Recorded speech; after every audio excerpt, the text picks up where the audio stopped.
Whenever I get gloomy with the state of the world, I think about the arrivals gate at Heathrow Airport. General opinion's starting to make out that we live in a world of hatred and greed. But I don't see that. Seems to me that love is everywhere. Often it's not particularly dignified or newsworthy, but it's always there. Fathers and sons, mothers and daughters, husbands and wives, boyfriends, girlfriends, old friends. When the planes hit the Twin Towers, as far as I know, none of the phone calls from the people on board were messages of hate or revenge. They were all messages of love. If you look for it, I've got a sneaky feeling you'll find that love actually is all around. Cinemação, o seu podcast sobre cinema. Acesse nosso site cinemação.com. Cinemação.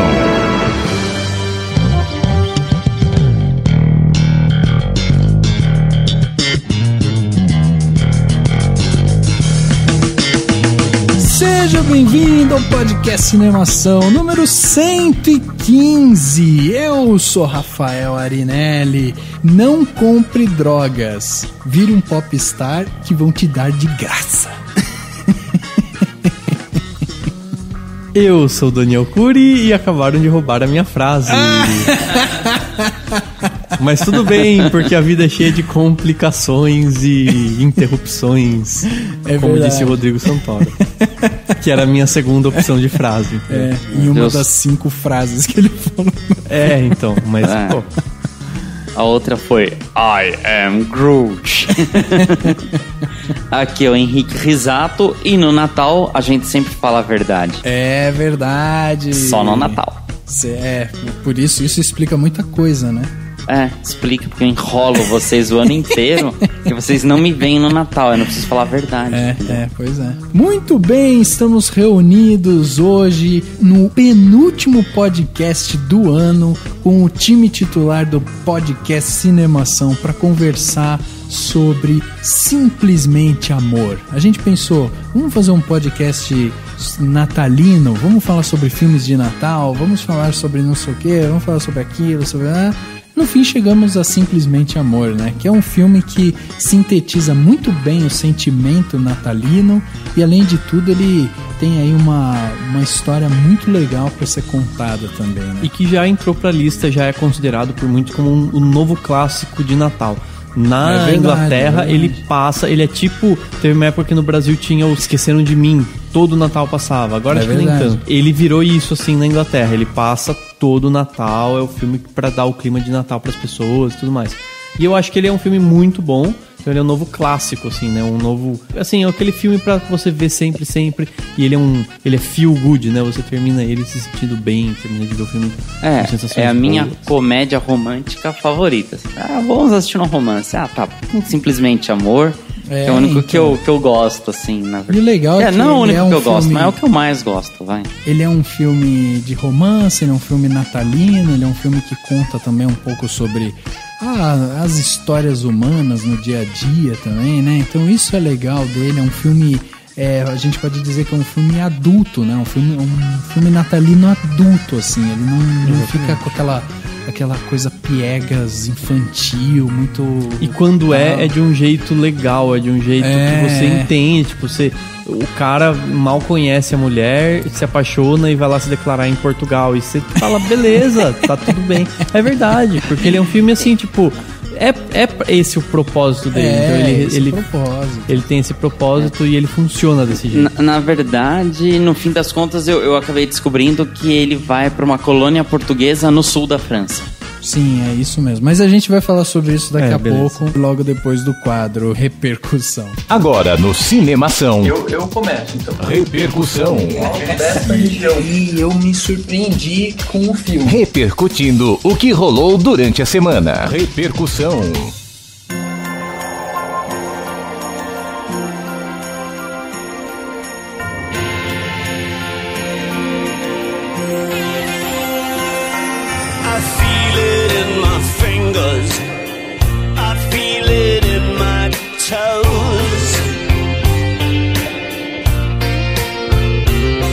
Christmas is all around me, and so the feeling grows.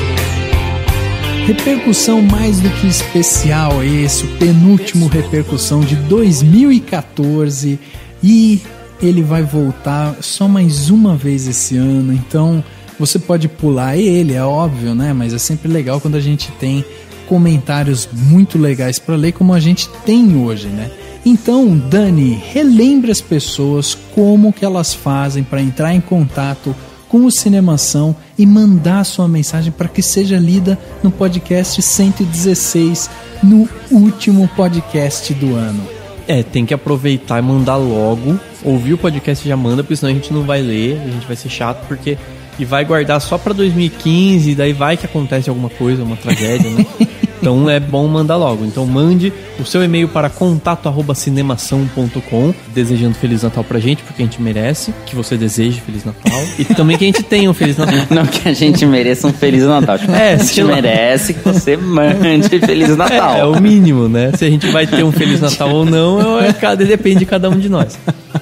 Manda Feliz Natal pra gente, manda Feliz Natal pelo facebook.com/cinemação, mande elogios pelo Twitter no @cinemação, ou no @Daniel Cury, ou no @Arinelli, ou no @Henrique Risato, que são os nossos Twitteres pessoais. Manda também lá no Instagram, no @cinemação, lá no Instagram. Então você segue a gente, acompanha as novidades, manda Feliz Natal, comenta o que você achou de tudo do mundo e dá os seus likes por lá. Se você estiver ouvindo o Cinemação na Web Rádio Vagalume, dá um alôzinho nas redes sociais pra gente ficar sabendo e ficar feliz.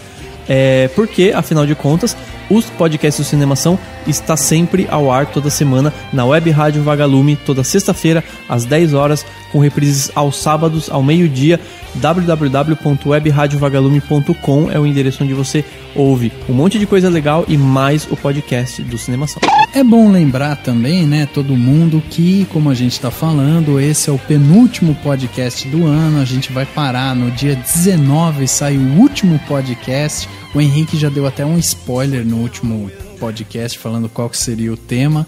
Então se prepare, porque o tema vai ser muito especial, vai ser o último podcast do ano e a gente vai voltar em 2015 com novidades, provavelmente com coisas diferentes dentro do podcast, como a gente tem feito, né? Todo ano a gente vai evoluindo. Então é muito importante que você continue acompanhando o Cinemação nas suas redes sociais, no site, mandando seus comentários para que a gente possa ir evoluindo cada vez mais, sentindo o que é melhor e o que é bom para vocês aqui dentro do Cinemação.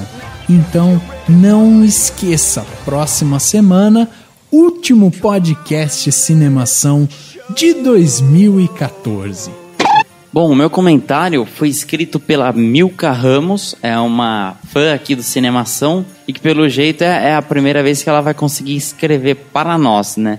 Primeira e não a última. Exatamente. Ela falou aqui sobre o podcast 113, Jogos Vorazes, que a gente teve a honra de ter a participação da Larissa Siriani. A Milka escreveu o seguinte: olá, rapazes, já conheço o Cinemação há mais ou menos um ano através do YouTube, e que eu estava procurando alguns podcasts sobre Jogos Vorazes e encontrei vocês. Desde então, escuto sempre que posso. Não comentei sobre o podcast antes por não ter assistido o filme, e faz um tempo que não comento nada e venho dando uma de ouvinte tímida, mas sobre esse filme e podcast eu não podia deixar de comentar. Aliás, né, a campanha Saia do Armário Ouvinte Cinemação tá dando continua. Frutos, Rafa. E assim, parece que todo mundo deve ser amigo, então, né? Porque todo mundo Cara, há um ano incrível, descobriu, né, no Jogos Vorazes, e aí ouve a gente até agora que teve Jogos Vorazes de novo. Incrível. Quando não tiver mais Jogos Vorazes, então ninguém mais vai ouvir o podcast de Cinemação. É isso. Acabou Jogos Vorazes, não ouço mais podcast. Pois Pô, continua aí. Mas eu Pelo amor de acho Deus. que essa coisa da gente em falar pra pessoa, a gente fala pro pessoal sair do armário, é um estímulo, né? Porque a gente, às vezes, ouve e fica o ouvinte passivo, né? Não, pô, interage com a gente, dá o feedback. A gente não grava pra gente, senão a gente fica só conversando. É, lógico. A gente grava pra tem você. Tem um que tá comentário ouvindo. do Bruno Costa que ele fez no podcast 100, que ele fala isso mesmo, né? Ele fala do canto lá de comentários dentro do site. Ele fala: pô, as pessoas deveriam saber que aquilo ali é um lugar, é um espaço para que continue a discussão. Então é realmente isso, saia do armário, comente e não deixe de comentar, mesmo quando os podcasts estiverem de férias, vai mandando comentário pra gente que a gente sempre vai estar respondendo e tal. E a gente tem no nosso arquivo tem todos os podcasts. Então você pode ouvir os antigões, tá, tudo lá, você não precisa só comentar dos podcasts recentes. Se você quiser pegar um mico da gente lá do passado, você pode ouvir. Melhor não, né? Melhor começar lá pelos 50 pra cima. Não vê a gente sem jeito, né? E aí, Henrique, o que mais que ela falou? Bom, aí ela falou uma parte aqui, especialmente sobre a participação da Larissa, né? Que ela falou que achou muito bons os comentários dela, principalmente que ela tinha a visão dos livros e que como isso complementava o podcast. Ela pôs: eu queria mesmo saber mais sobre o jogo que o Haymitch participou. E sobre o Gale não ter ido para a arena junto com a Katniss, que seria assim, todas as pessoas que viram o filme com ela, né, com a Milka, acharam que ele tinha que ter ido, isso no primeiro filme, né? Mas depois ela entendeu que por vários motivos teria sido estranho, porque na verdade o par romântico dela é o Pita, né? Depois ela reforça isso. Ela vem e fala especificamente sobre o podcast. Ela falou que uma das coisas mais fascinantes é o amor que a Katniss tem pelas pessoas próximas. E ela concorda com o Dani, que ela disse que a relação da vida amorosa dela fica em terceiro plano, porque a prioridade é a proteção da sua própria vida e que o sofrimento que ela acaba tendo para proteger as pessoas que ela ama. E que no livro isso é bem evidente, né? Aí, para finalizar, ela também achou interessante essa questão do filme tratar sobre reality shows, que é uma coisa não em alta, que teve a sua alta e é mantido principalmente na mídia do Brasil. Ela chegou a relatar até um caso de estudantes tailandeses que foram presos, que eles estavam em manifestações e para se manifestar eles faziam o símbolo, que é aquele símbolo do 3 com os dedos. Mais ou menos o que acontece aqui no Brasil, a galera usando a máscara do Guy Fawkes, né, que é aquela máscara do V de Vingança, usando a mídia para se manifestar. Ela ainda complementou dizendo que vai escrever pra gente sobre os podcasts anteriores, que é o que a gente falou agora há pouco, só que ela vai esperar a gente voltar de férias. Então, obrigado, Milka, não precisa esperar, você pode escrever. Na verdade é uma tática dela, porque ela quer esperar a gente voltar pra ela mandar e a gente poder ler aqui no ar. Ah, sim, só pra não passar batido, pode ser também. Exatamente. Só falar pra gente qual você escreveu também, né, às vezes no próprio post, né, pra gente saber especificamente. Mas você e todo mundo escreve à vontade, que o Daniel tá aí pra ler os podcasts. Né, Dani? Ler os comentários. Ler os comentários. Né? Ler os podcasts tudo. Não, né? Eu respondo tudo. Eu só tenho um comentário sobre isso que a Milka escreveu pra gente, que quando ela fala que o Pita é o par romântico e tal, né, da Katniss, eu acho que fica evidente que, assim, algo se quebra na relação entre a Katniss e o Gale, justamente por isso, porque ele não é um par romântico tão forte ao ponto de falar, não, eu vou contigo lá pros jogos e tal, né? Não, ele meio que dá 2 tapinhas nas costas dela e fala, vai lá, amiga, manda ver, detona lá e tal, e sobreviva, porque quando você voltar, aí sim eu vou estar aqui e tal, entendeu? Então eu acho que isso que meio que quebra esse ele romântico, né? Ele podia ter se colocado como um tributo, né? Se oferecido, né? Tipo, meu amor. Não, ela não vai, vou eu. Meu, resolvi o problema, porque ela ia ficar com a irmã e acabou. E ainda ela ia ficar apaixonada por ele porque ela só se preocupa com quem tá em perigo. Então, tipo, resolveu. Gale loser. Dani, e seu comentário aí? O que você trouxe pra gente? Eu tenho um breve comentário do Adriano César. Ele comentou na crítica do filme A Garota Ideal, que foi uma crítica bem legal que a Juliana Raia publicou há alguns dias. E o Adriano César comentou o seguinte: primeira crítica que vejo sobre esse filme, muito bom. No começo parecia que seria uma comédia mesmo, mas no final fica triste e até nós ficamos achando que a Bianca é real. Obrigado pelo spoiler de dizer que o filme fica triste, mas tudo bem. Mas é bem legal isso, porque A crítica tá bem legal da Juliana. O Garoto Ideal é bem aqueles filmes...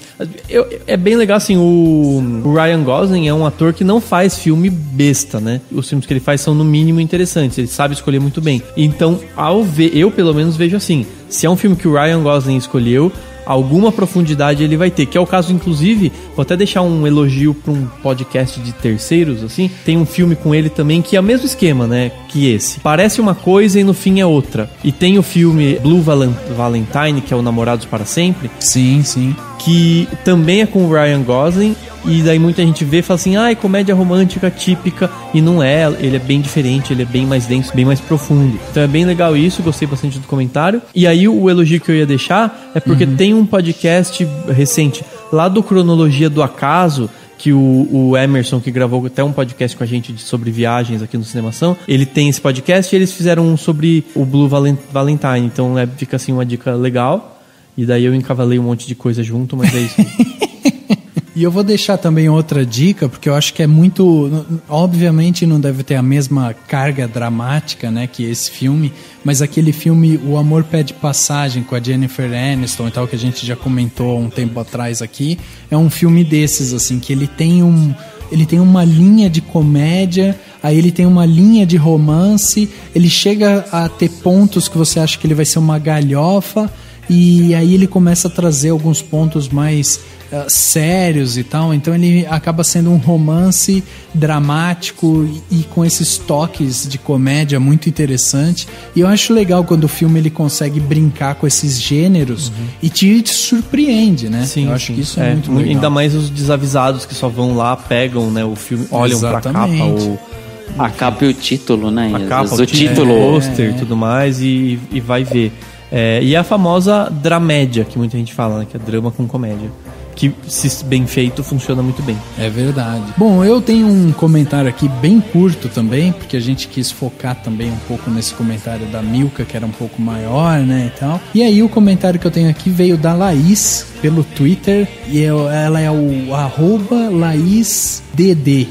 E quando eu li a primeira vez, eu vi LaísDD, eu li o SDD, e SDD não é abreviatura de saudade? Saudades, né? Laís Saudades. Pois é. Laís Saudade. Eu achei que ficaria tão legal, né? Porque ela não tem um sobrenome pra gente falar. Então eu falei, Laís Saudade.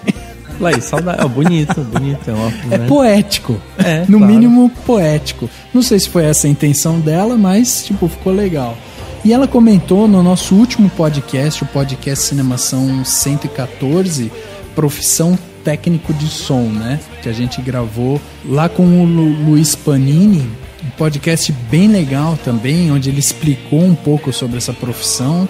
E ela escreveu o seguinte: sensacional, esses podcasts sobre profissões me ajudam muito. E é isso que é a nossa intenção, né? É conseguir gravar, trazer assim o interior, né, as vísceras do que é o mundo do cinema. E aí trazer, inclusive, essas profissões que às vezes não são as profissões que estão ali na frente, na linha de frente.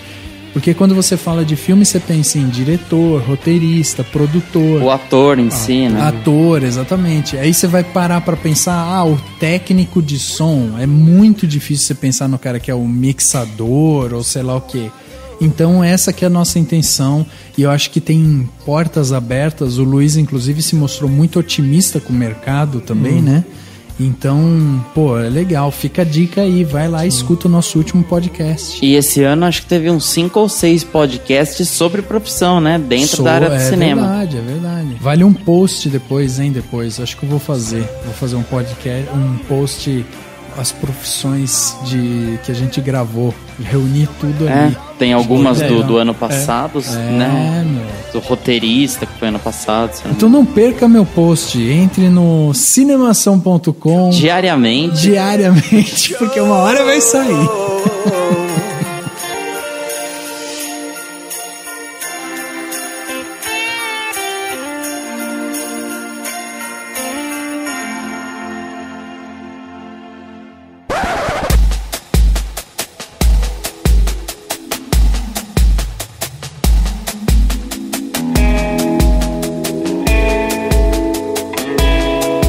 da gente ir pro nosso papo central, né?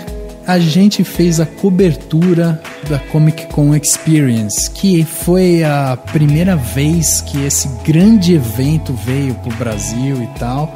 E muita gente, assim, tava de olho nisso, né? Muita gente nerd. Na verdade, a gente foi lá ver como é que era, né? É, exatamente. Vamos lá. Vamos conhecer. Inicialmente eu não ia. Eu confesso que, assim, no começo eu não tava tão animado. Por questão de valores, né? Preços mesmo, assim. Meu, tá caro lá. Porque eu fiquei meio traumatizado de eventos de anime, que eu fui bastante um tempo atrás. Assim, não, vamos ver como é que é. Aí, mas no fim das contas valeu a pena, porque é muito grande, mas estava muito bem organizado. O evento e o público é diferente, né, cara? Não dá pra comparar o público que tava com esse público otaku, que é o que chama o fã do anime, do mangá, né? Não que um seja melhor que o outro, mas são públicos diferentes. É um pouco diferente. A Comic Con é muito mais ampla, na verdade, muito mais famosa até. Mas tem muito a ver. Entra na cultura pop, é meio confuso isso, porque cultura pop é um negócio tão abrangente, né? Tinha lá Netflix, tinha MTV, tinha stand de tudo quanto é lugar. Tinha o Cinemação. Né?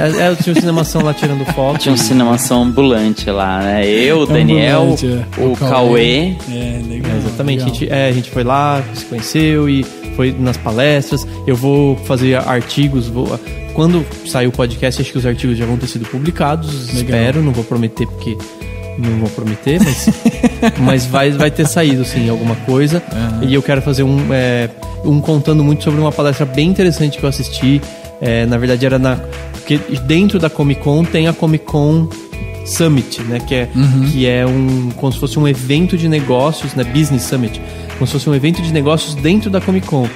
E eles falam muito dos negócios em geral e do que é a Comic Con no mundo todo, etc. Foi bem interessante. Mas enfim, no fim das contas é muita coisa acontecendo ao mesmo tempo. Cada stand com as suas coisas, muita fila, muita gente. Eu particularmente gostaria que fosse um pouquinho mais suave, entendeu? Eu acho que você aproveita você tá mais. Velho, viu? Mas porque assim, o evento ele foi numa quinta, sexta, no sábado e domingo. E nós 4 fomos dias, né? 4 dias e nós fomos sábado e chegamos lá 2:30 da tarde. Então tudo que você ia fazer tinha muita fila. Talvez, por exemplo, do ano que vem, que já tá confirmado, por exemplo, ir numa quinta-feira, que é o primeiro dia, ou na sexta, ou no domingo, porque sábado sempre é o maior dia, né? O maior público. E tem que, assim, ir com espírito pra pegar fila, vai sem pressa, né? Mesmo na quinta-feira vai ter muita fila. E tudo mais. O que eu pretendo fazer, eu não fui no auditório Thunder, né, que foi o auditório principal. No ano que vem eu quero ir cedinho pra pegar o auditório, sentar lá às 10 da manhã e ficar até às 8 da noite. Isso, porque você entrava segura lá a bexiga, leva um lanchinho. E era assim, você entrando, à sua direita tinha mais uns 2 stands e tinha uma praça de alimentação ampla, bastante mesas. 2 vezes a gente foi lá comer e, tipo, as 2 vezes a gente encontrou mesa na hora, não ficamos de pé. E aí... tinha os stands dos grandes estúdios, então tinha lá o stand da Marvel Disney, que tinha estátuas em tamanho real do Capitão América, do Hulk, tinha o escudo rachado do Capitão América, que foi usado na San Diego Comic Con. Isso é muito legal. Tinha a manopla, né, a mão do Hulk Buster, que é a armadura do Homem de Ferro. Você chorou, né? Não, eu achei legal, paguei pau. Eu tava chorando pela testa, porque eu tava suando pra caramba, né? Nossa, tava bem calor, quente, tava bem quente. Mas foi... E gordo é foda assim, também, né? Gordo é a mãe. Mas eu tava até brincando, até comentei no Twitter e a Larissa Siriani, inclusive, respondeu, a gente trocou umas ideias, porque, tipo, eu descobri que eu sou uma pessoa normal lá no Comic Con. Porque, tipo, você olha pra uma coisa tipo o Hulk Buster, pro escudo que foi usado nas gravações, e você fala assim, pelo menos, eu olho e falo, legal. E tem gente que olha e fica assim, meu Deus, e parece que vai morrer, entendeu?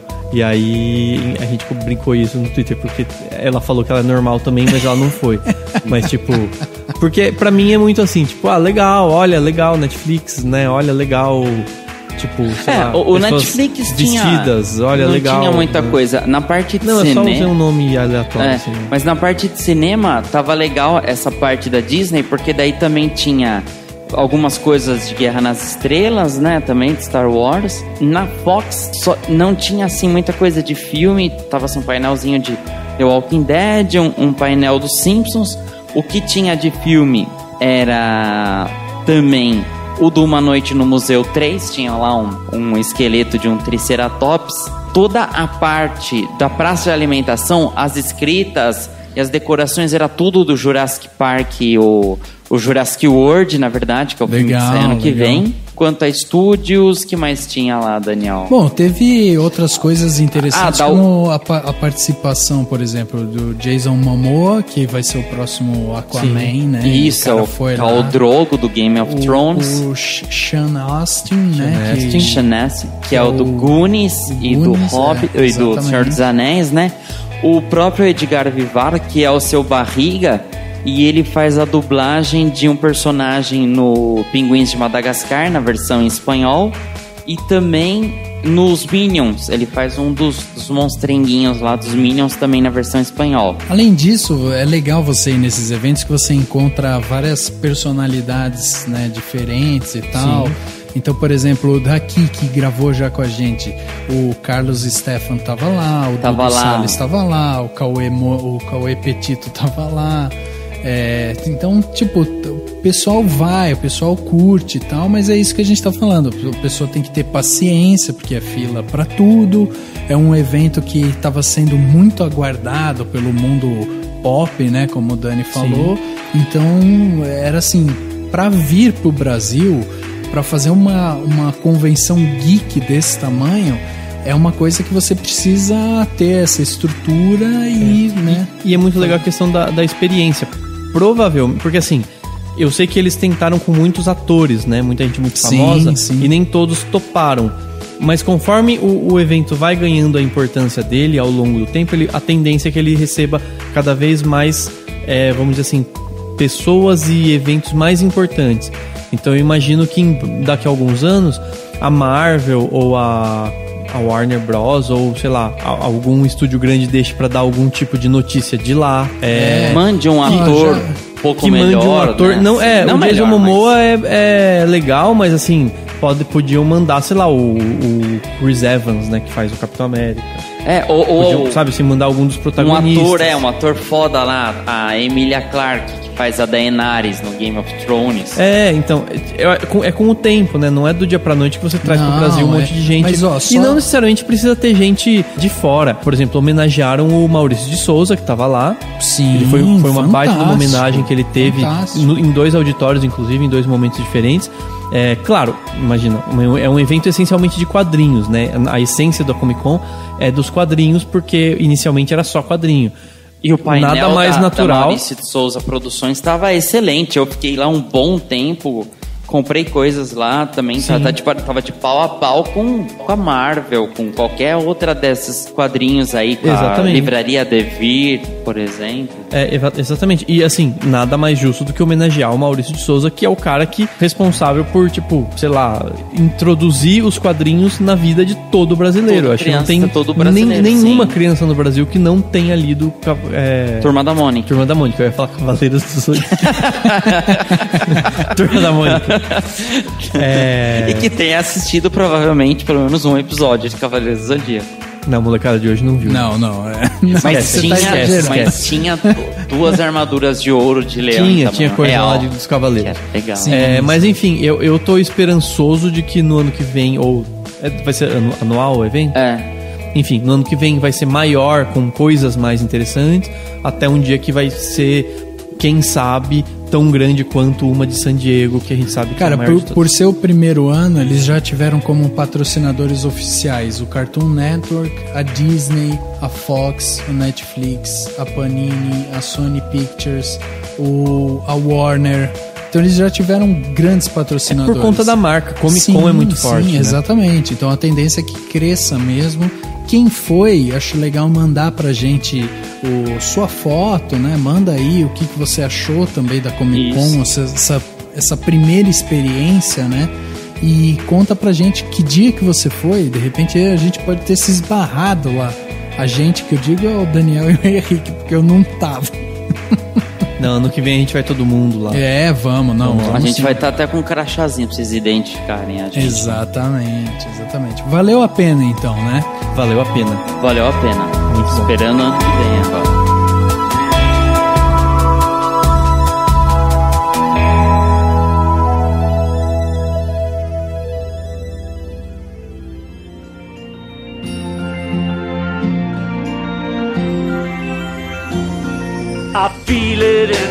fingers. I feel it in my toes. Feel it in my toes, yeah. Love is all around me, and so the thing. I'm afraid you did it again, Bill. It's just I know the old version so well, you know. Well, we all do. That's why we're making the new version. Right, okay, let's go. I feel it in my fingers. In my fingers. I feel it in my toes. Feel it in my toes, yeah. Love is all around. Oh, fuck, wank, bugger, shitting, ass, head and hole. Start again. You look into my eyes. Simplesmente Amor, um filme de 11 anos atrás, cara. Inacreditável, né? Como esse filme já passou tanto tempo que ele saiu. E é um filme também tão atual e tão legal de se assistir ainda hoje. E já passou tanto tempo, mas ele chegou aos cinemas brasileiros no dia 5 de dezembro de 2003. Praticamente 11 anos atrás mesmo. O filme, que é uma produção França, Estados Unidos, Reino Unido, Irlanda e tal, enfim, é uma coprodução, né, de todos esses países e tal, e é um filme que teve a sua importância para a época, principalmente para nós brasileiros, porque foi um dos primeiros filmes que a gente estava vendo o Rodrigo Santoro com um personagem com nome, com vida, que falava, andava, interagia com outras pessoas. Aliás, vocês sabem a história, né? Não era aquela máquina lá do As Panteras tipo, detonando. Então. Mas você sabe, porque assim, o personagem dele, na verdade, não tem necessariamente uma nacionalidade. É o Carl e pronto, acabou. Né? Não é um nome brasileiro, pelo menos. Então, mas o que acontece? Que eu lembro que até na época eu vi isso, que eu fui no cinema, eu gostei bastante do filme e tal. E o diretor do filme, que é o Richard Curtis, inclusive, que estava na estreia dele como diretor, ele escreveu muita coisa, mas dirigindo foi o primeiro filme dele. O diretor, enfim, tinha personagem lá que dizia que ela ficava um ano, né, apaixonada por ele, e o filme mostra isso, ela ficou mais de um ano trabalhando com ele, completamente apaixonada por ele, sem nunca ter coragem. Todo mundo sabia, menos ela falava. E todo mundo sabia que ele gostava dela e ficava aquela coisa meio assim. Eles deixam isso claro. E aí o cara que é inglês, o Richard Curtis, que é inglês, e os ingleses, eles têm fama de não terem nenhum tipo de sex appeal e sensualidade, tipo, eles sabem que eles não têm expertise nisso. Ele falou assim, então esse cara não pode ser um inglês, porque nenhuma mulher ficaria um ano fantasiando um homem inglês. No máximo, ela se apaixona rapidinho e depois esquece. Toma um chá e boa. E tipo, ele usou isso. Daí, e é o que eles começaram a procurar atores que talvez, que fossem de fora, de outro país e tal. E na época foi justamente quando o Rodrigo Santoro tava querendo, provavelmente ele devia estar desesperado atrás de papel, pra iniciar o trabalho dele em Hollywood, porque ele tinha feito, se eu não me engano, acho que só o das Panteras detonando antes disso, né? Sim. A participação em filme grande hollywoodiano. E mas foi um personagem legal, assim, eu acho, é bacana o personagem dele. Não aparece muito, mas tá aí. Pra aquele arco ele serviu, né? Porque o legal do Cara, mas pra aquele arco qualquer um servia, né? Mas essa é a ideia. Ele não tem oportunidade de mostrar o talento dele, mas até aí, se for parar pra pensar, nenhum filme que ele fez até hoje, ele teve a oportunidade de mostrar realmente o talento dele. Fora do Brasil, porque você tem, por exemplo, o Bicho de Sete Cabeças, que ele manda muito. É excepcional. E aí você tem, tipo, eu vi há pouco tempo aquele O Que Esperar Quando Você Está Esperando, que ele é uma comedinha, né? E aí que também é outro filme que ele fica ali. Ele tá lá, tipo, ele quer ter filho e ele é casado com a Jennifer Lopez. É até tosco isso, porque assim, eles são um casal de latinos pobres, tipo, batalhadores. Assim, latinos pobres que moram nos Estados Unidos é tipo o Rodrigo Santoro e a Jennifer Lopez, né? Ninguém cai nessa. Ninguém olha pro Rodrigo Santoro e fala assim, tadinho, é um brasileiro imigrante aí pobre. A Jennifer Lopez, coitada, é uma mexicana que pisou. A sensação que eu tenho com o Rodrigo Santoro é que ele tá, tipo, seguindo os caminhos do Matthew McConaughey, sabe? Tipo, tá fazendo umas comedinhas, ele é o gostosão, tira uma camiseta, mostra... Eu acho que não. Mostra barriga tanquinho, aí, sabe, aí ele vai, tipo, galgando isso, daqui a pouco cai no colo dele um papel dramático foda e daí ele dá conta, entendeu? Eu acho que não, por conta do fato de ele não ser americano, nem inglês. Ele assim, os brasileiros, eles ainda existe muito preconceito, né, com latinos em geral. Então, provavelmente ele tenta e talvez não consegue um papel tão grande. Mas, enfim, O Wagner Moura, então, teve uma estreia em Hollywood melhor, né, fazendo Elysium. Mas ele tá cagando pra Hollywood, ele não vai... Eu acho até que ele falou que ele gostaria de fazer papéis que ou movimentassem, né, muita gente no cinema, ou até que ele tivesse, sei lá, um pouco mais de significado dentro da história, né?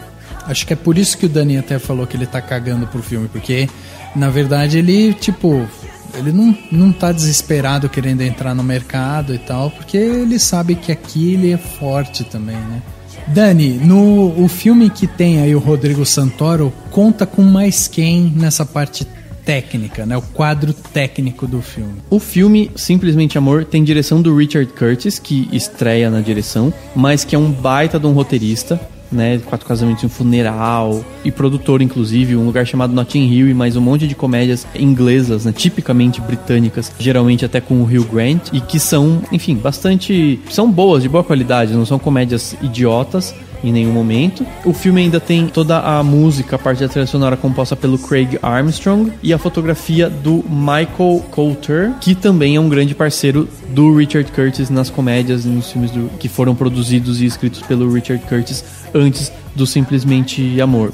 Mas o que chama a atenção do filme é o elenco, né? Porque no elenco a gente tem o Bill Nighy, como vivendo o Billy Mack, que é o cantor roqueiro malucão. Tem o Liam Neeson, tem o Thomas Brody Sangster, bem antes de ele ser o Jojen Reed lá do Game of Thrones, que é o menininho. Tem a Emma Thompson, a Laura Linney, o Rodrigo Santoro, o Hugh Grant, a Keira Knightley, o Chiwetel Ejiofor, também bastante tempo antes dele ser 12 anos de escravidão. Não, ele não foi o 12 anos de escravidão, principal, né? Óbvio. O Colin Firth. Tem o Colin Firth, tem o Alan Rickman, tem o Martin Freeman, que é o Frodo. O Frodo não. O Bilbo. No O Hobbit. E tem o Rowan Atkinson, mais famoso como Mr. Bean, que também aparece no filme em uma espécie de ponta, mas que é interessante também, dá pra gente comentar depois. Além de um monte de beldade americana, Denise Richards, né? Elisha Cuthbert. Sim, as gostosonas que aparecem lá, as gostosonas, elas são as gostosonas, elas não precisam ter nome. Brincadeira, é uma piada. As gostosonas gostoseiam. Não, porque elas também só aparecem. Tipo, mas é uma piada do filme que também vai... Sim, mas uma coisa interessante, aliás, uma das primeiras coisas legais de falar do Simplesmente Amor é isso. O filme foi feito meio que despretensioso, né? É uma comédia. Claro, é uma comédia britânica. De Natal, né? É uma comédia britânica do Richard Curtis. Ele conseguiu levar grandes nomes britânicos pra lá. A Emma Thompson, o Liam Neeson, o Alan Rickman, que são grandes atores do teatro britânico, de filmes britânicos e tudo mais. Aí o que acontece? Tem muito ator que não era ninguém na época do filme, né? Eles não eram tão famosos. A Keira Knightley tava em começo de carreira. O Chiwetel Ejiofor, o Rodrigo Santoro, né? Ninguém imaginava que ele ia ser o Cher. A Martine McCutcheon também, né? Isso, tem vários atores e atrizes que participam do filme e que não eram super famosos. E aí todos eles foram ficando muito famosos. E ao mesmo tempo em que eles foram ficando muito famosos, o Simplesmente Amor foi se tornando uma espécie de cult / clássico, né? As pessoas foram gostando cada vez mais. Ele é diferente de alguns filmes que são muito datados, né? E tipo, é isso, é aquilo. Não, ele é um filme bastante bem pra se passar no Natal, né? Ele é o filme que eu sugiro pra todo mundo entrar no clima de Natal. Quer entrar no clima de Natal, quer, sei lá, ficar feliz, quer amar as pessoas, quer dar presente pra todo mundo, sabe? Quer se sentir bem e ver que o mundo é um lugar bonito. O Simplesmente Amor é um filme ideal pra isso. E ele foi permanecendo na vida das pessoas. E aí todos esses atores que não eram tão conhecidos foram fazendo coisas grandes. E aí todo mundo meio que gosta de ver também pra ver esses rostos que todo mundo conhece e tudo mais. Porque mesmo ele tendo 10 anos, ele ainda é muito atual, né? Tirando que um ou outro personagem ia mexer um pouco mais no Twitter durante o filme, mas ele poderia ter saído esse ano também, ele não entra em nada ligado a isso, a tecnologia, não faz... Não, mas eu tô falando no sentido assim, nada impede que esse filme tivesse sido lançado, tipo, esse ano e se passando em 2014. Claro, exatamente, é por isso mesmo, por isso que ele é um filme bastante atual. Mas né? eu acho que o grande charme dele também é ter reunido esses vários atores de nome,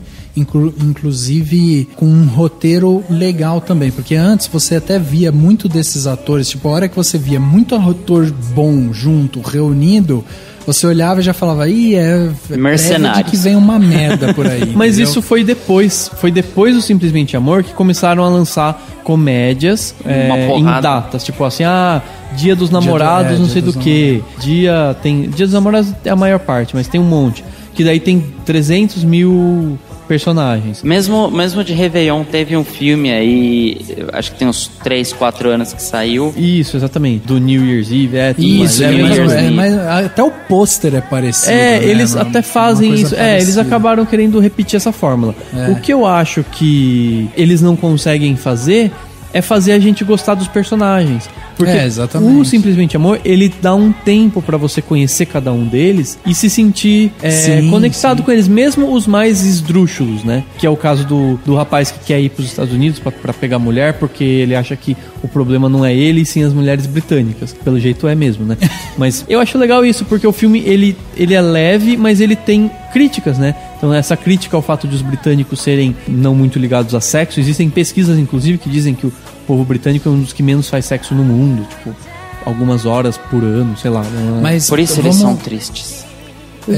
Não sei, eles bebem cerveja. Só para que as pessoas entendam, né? Porque nem todo mundo pode ter assistido Simplesmente Amor, mas Simplesmente Amor trata-se de um filme que conta várias histórias simultaneamente, né? De pessoas que estão vivendo ali 5 semanas antes do Natal. E aí essas histórias vão se desenvolvendo. E as histórias são todas relacionadas ao amor de alguma maneira, seja o amor da criança pelo primeiro amor, ou o desatar de um casamento, ou novos relacionamentos que surgem e tal. Então a brincadeira do filme é essa, contar várias histórias simultaneamente, e aí elas vão se resolvendo até o dia do Natal em si, onde você tem o grande desfecho e tal do filme, né? E por aí vai. E até acho que é legal a gente falar que o filme ele reúne todos esses atores e tal, mas pra mim os atores que despontam ali mesmo é a Emma Thompson. Eu acho ela fenomenal no filme, um personagem simples, maduro, e ao mesmo tempo ela tem o sofrimento dela é um sofrimento tão doído, né? Uma coisa tão acho que pesada, ela tem a cena dela. Ela tem uma das cenas mais fortes, se não a mais forte do filme, né? A hora que ela descobre, né, descobre que o presente que ela ganhou... que já pondo spoilers, né? Um filme também de 10 anos. Mas ela vai fazer as compras com o marido e depois ela vê que o marido comprou um colar de ouro. E ela vai lá, ela ganha um CD, ó, depressiva. E ela já tinha visto o marido dançando e a secretária dele, né? Que aparentemente é a secretária. Que era bem mais nova. Nem é tão bonita, mas beleza. Meio zoiuda, né? Mas enfim... E ela dando em cima dele. Então ela... E até aquela cena que ela conversa com o marido, né? Que é o Alan Rickman. Que ela fala assim, o que eu faço se eu não sei se é um colar e amizade, um colar e sexo, um colar e amor. Sensacional, cara. Tipo, é uma forma inteligentíssima de o roteiro mostrar todo esse drama, porque você não tem tanto tempo, não é um filme só pra essa personagem, é pra muitos. Então você precisa ser um pouco, de certa forma, didático, mas é uma forma didática muito inteligente de mostrar. E a Emma Thompson, como excelente atriz que ela consegue colocar uma carga no ponto certo, entendeu? No ponto certo. Assim, não fica tão dramático a ponto de perder a leveza do filme, que o filme é um filme bastante leve, e não fica tonto ou sem parecer que ela tá sofrendo. Você percebe que ela tá sofrendo. É muito legal. Não tem um barraco. E tanto é que o Harry lá, que é o personagem do Alan Rickman, na hora ele para e fala, putz, eu estou tão errado. E resolve nisso, entendeu? Resolve. Porque ela início dessa frase que o Dani falou é assim, ela fala, se coloque no lugar de uma pessoa que... O que você faria? Daí ele, puta que eu faria, né? Exatamente. Estou tão errado, ele só fala isso. Exatamente.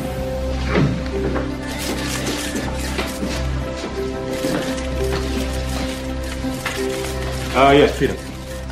Mr. President, has it been a good visit? Very satisfactory indeed. We got what we came for, and our special relationship is still very special. Prime Minister? I love that word, relationship. It covers all manner of sins, doesn't it?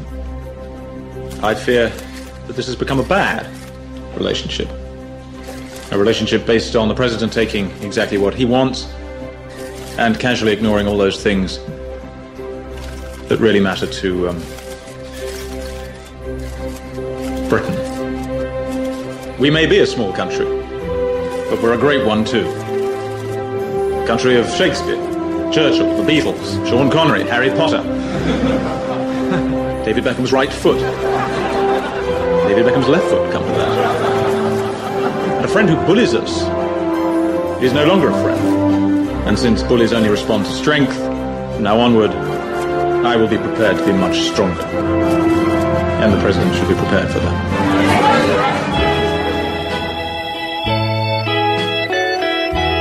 Tem isso, né? Esse casal que é composto pela Karen e pelo Harry, que são a Emma Thompson e o Alan Rickman, e eles fazem esse casal que é o casal ali mais velho, né? Que Simplesmente Amor tá mostrando ali.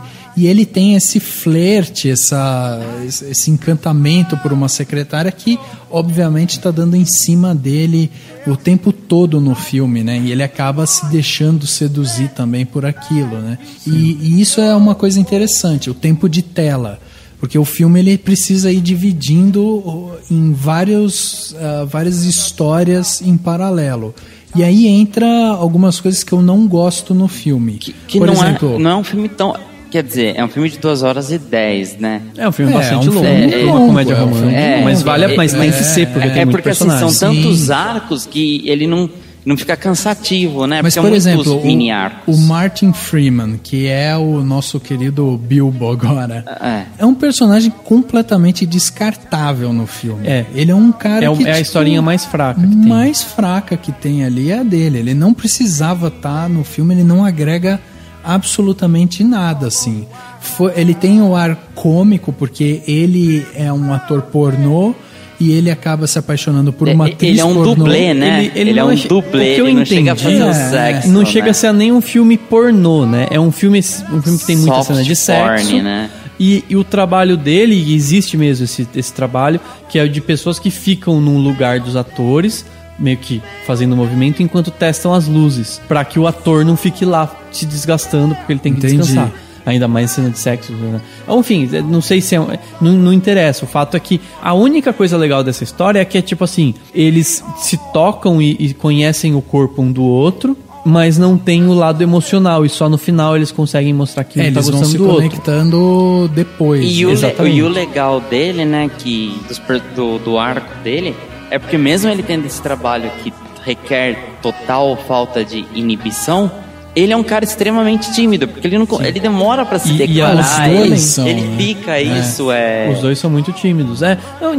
E a Judy, né, que ela fala apenas Judy, né, fala o nome dela, que é a Joanna Page. Então, a história dele é interessante porque ele tem essa coisa de provocar.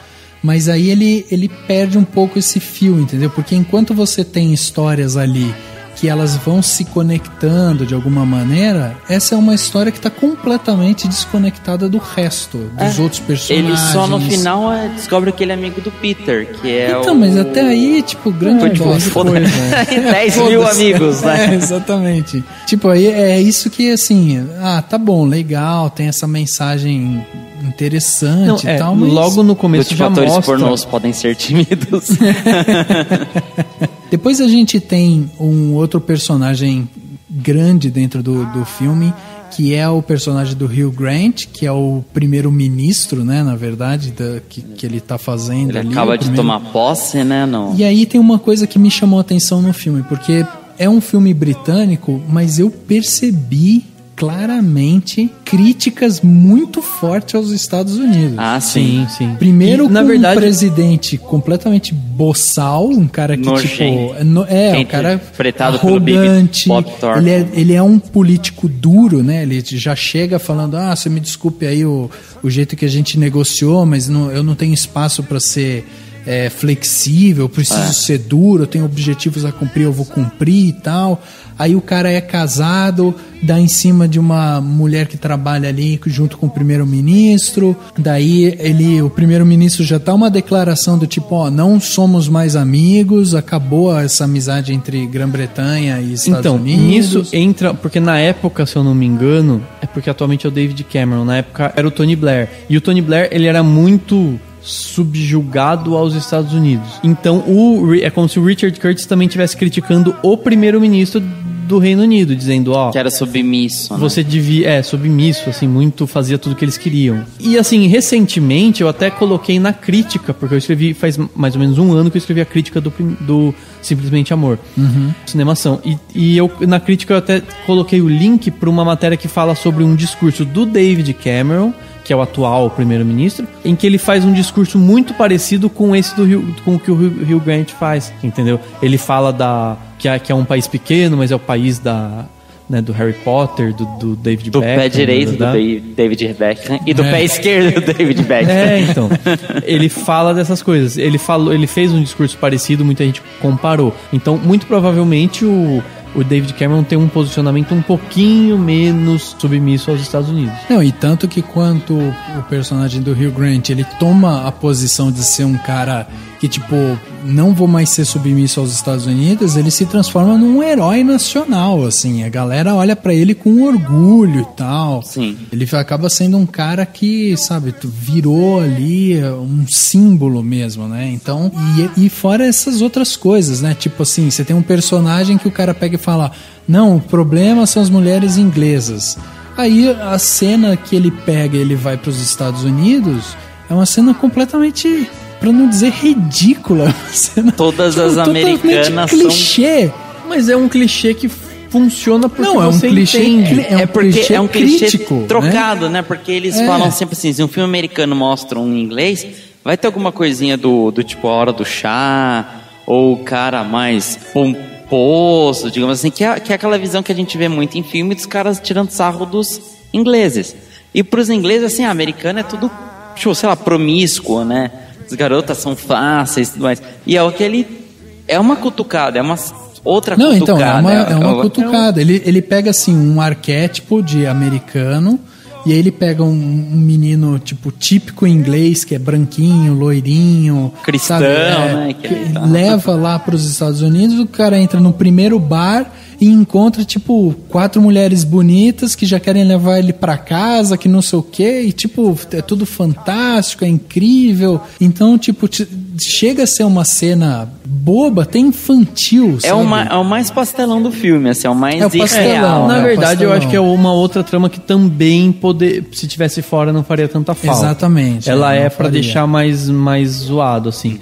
Mas eu não senti tanta crítica aos Estados Unidos nisso. Eu senti mais que é uma história, tipo, pra mostrar o quanto os ingleses fazem sucesso fora. E é fato, né? Tipo, os americanos, de uma forma geral, acham o sotaque britânico mais legal, né? É diferente da relação do brasileiro com o sotaque português, que geralmente o povo não gosta tanto. Tiram sarro. Eles adoram o sotaque britânico. E muita gente que estuda inglês fala: eu queria falar com o sotaque britânico, porque é mais bonito, verdade, mas é mais difícil. Entendeu? Tem isso, então ele brinca com isso. Falando no sotaque português, a gente pode até falar um pouco do personagem lá do Colin Firth e da Lúcia Muniz. A Lúcia Muniz, que inclusive ela é cantora, ela é muito famosa em Portugal. A gente não conhece muito, mas ela é bem famosa. Ela como cantora principalmente, mas ela é atriz. Eu tava tentando lembrar o nome do personagem dela, que é a Aurélia. Eu sempre lembro dele. Bonita Aurélia.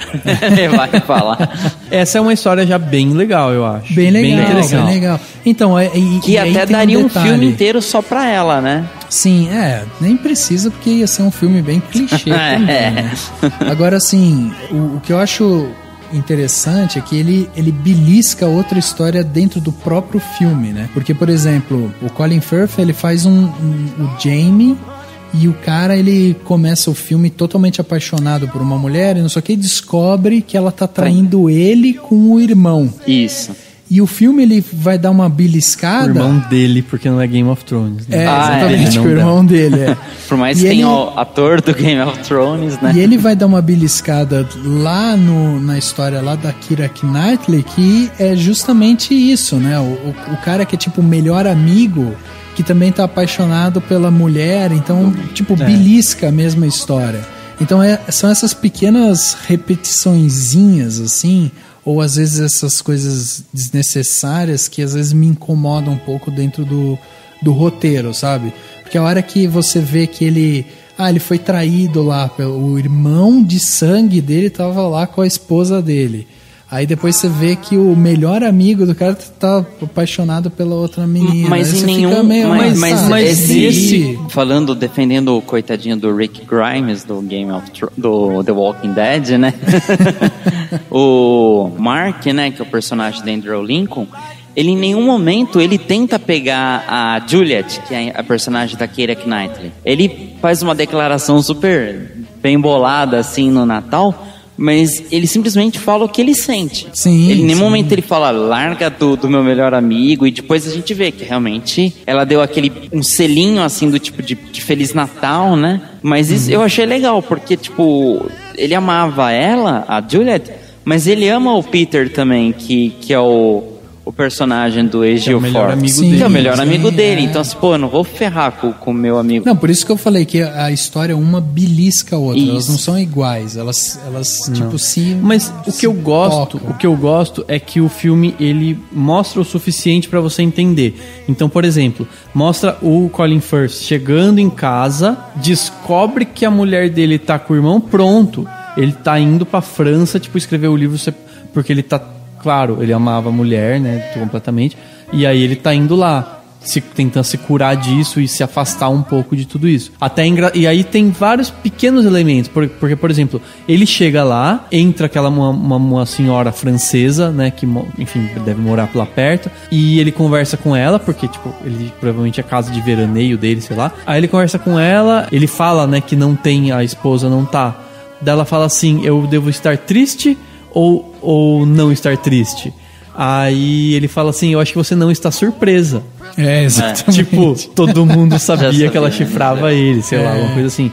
Então, são pequenos elementos que você consegue pescar a história, entender o contexto, sem ficar mastigando demais e sem ficar uma história jogada, porque ao fazer isso você compreende melhor o personagem. Porque nenhum personagem tem uma história de origem. Tem a origem daquele ponto, que nem o Hugh Grant lá, que é o primeiro-ministro. Não tem como, ele se tornou nada. Não, E fica completamente crível até que ele é irmão da Emma Thompson. Sim, exatamente. Eles são irmãos e ela tem a vida dela, ela não consegue falar com ele porque ele é primeiro-ministro e tal.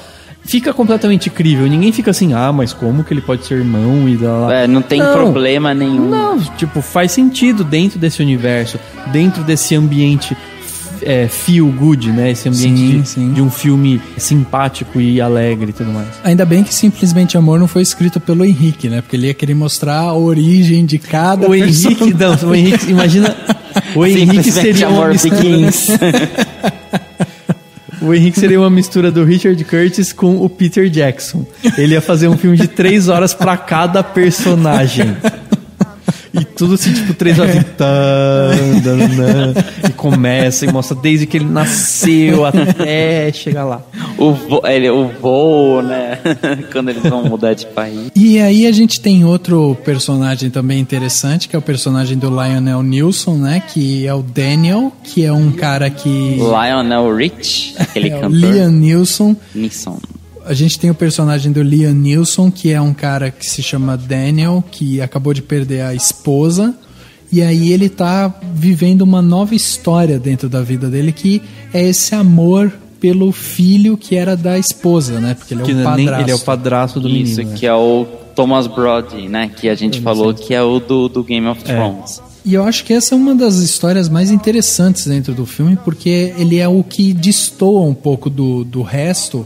Primeiro, por mostrar a história de amor, do primeiro amor de um menino de, sei lá, 11 anos, sei lá quantos anos ele tem, e também por mostrar essa história de amor entre um padrasto e o seu enteado ali, né? Então eu acho que isso é o relacionamento deles e o fato de o menino estar completamente apaixonado pela amiguinha de escola. É o amor inocente da criança. O amor inocente da criança. E também, assim, o filme ele mostra diversos, ou o nome simplesmente Amor, ou Love Actually, em inglês. Obviamente ele mostra diversas formas de amor. E aí, além do amor entre eles, né, tipo, o relacionamento entre eles, tem o fato de se respeitar todo tipo de amor. Sim, o filme exatamente. basicamente passa uma grande mensagem assim: todo tipo de amor deve ser respeitado, mesmo quando ele não pode ser correspondido. Então tem o caso do menino, né? Tipo, ele gosta da menina, ela é americana, ela não tá muito aí pra ele, provavelmente não tem chance. Ela é a garota mais popular da escola, né? É, essas coisas. E aí, assim, você entende que ele tá respeitando esse amor desse menino, porque tem muita gente que olha pra criança e fala assim: pariu, criança chata, tá bom. Que é, inclusive, a primeira reação dele, né? A hora que o menino fala, eu tô apaixonado, ele... Como assim, apaixonado? Você não é muito novo pra isso e tal? Daí o menino vira pra ele e fala... Daí, tem idade isso agora? Então, é muito legal isso. Na cara, né? Porque justamente, tipo, até esses os romances de infância são importantes. Totalmente. E você dá apoio pra essa criança, fala assim, vamos lá no aeroporto, por mais clichê que seja. E aí é outra situação clichê do filme que não estraga porque você tá nesse clima de clichê todo. Você torce, né? Tipo, você fala, beleza, eu quero que o menino vá lá no último minuto do avião sair pra gritar pra menina, pra conversar com ela. Enfim, ele tá respeitando o amor desse menino, ele tá respeitando e falando, vai lá e diga que você gosta, porque é Natal e você tem que dizer, aproveita que é Natal, aproveita que você não tem nada a perder, etc. E isso é legal. E também o fato, assim, de ele lidar com a perda de um amor, do tipo... Sim. As pessoas morrem no mundo, né? E ele perdeu a esposa dele, que ele gostava. E mostra de uma forma também bastante singela, né? Ele homenageando logo no começo a esposa dele que morreu. Tem até a presença da Emma Thompson nessa parte, porque ela tenta dar conforto pra ele, mas ela não tem muito jeito com esse sentimento, então ela fica meio tipo, vai dar tudo certo, e dá um tapinha e não... Eu imagino que ela era mais amiga da mulher do que deles, não sei.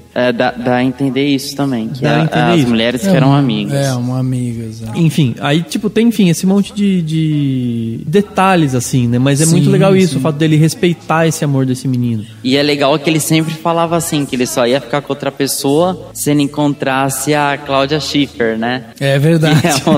E daí, no final das contas, ele acaba encontrando uma mãe de um aluno chamada Carol, que é interpretada pela Claudia Schiffer. Isso é a idêntica do ideal que ele queria, né? Exato. E essa sacada também foi muito engraçada. Look, we're not actually flying. You can't come through without a boarding pass. Not even to let the boy say goodbye to the love of his life. No.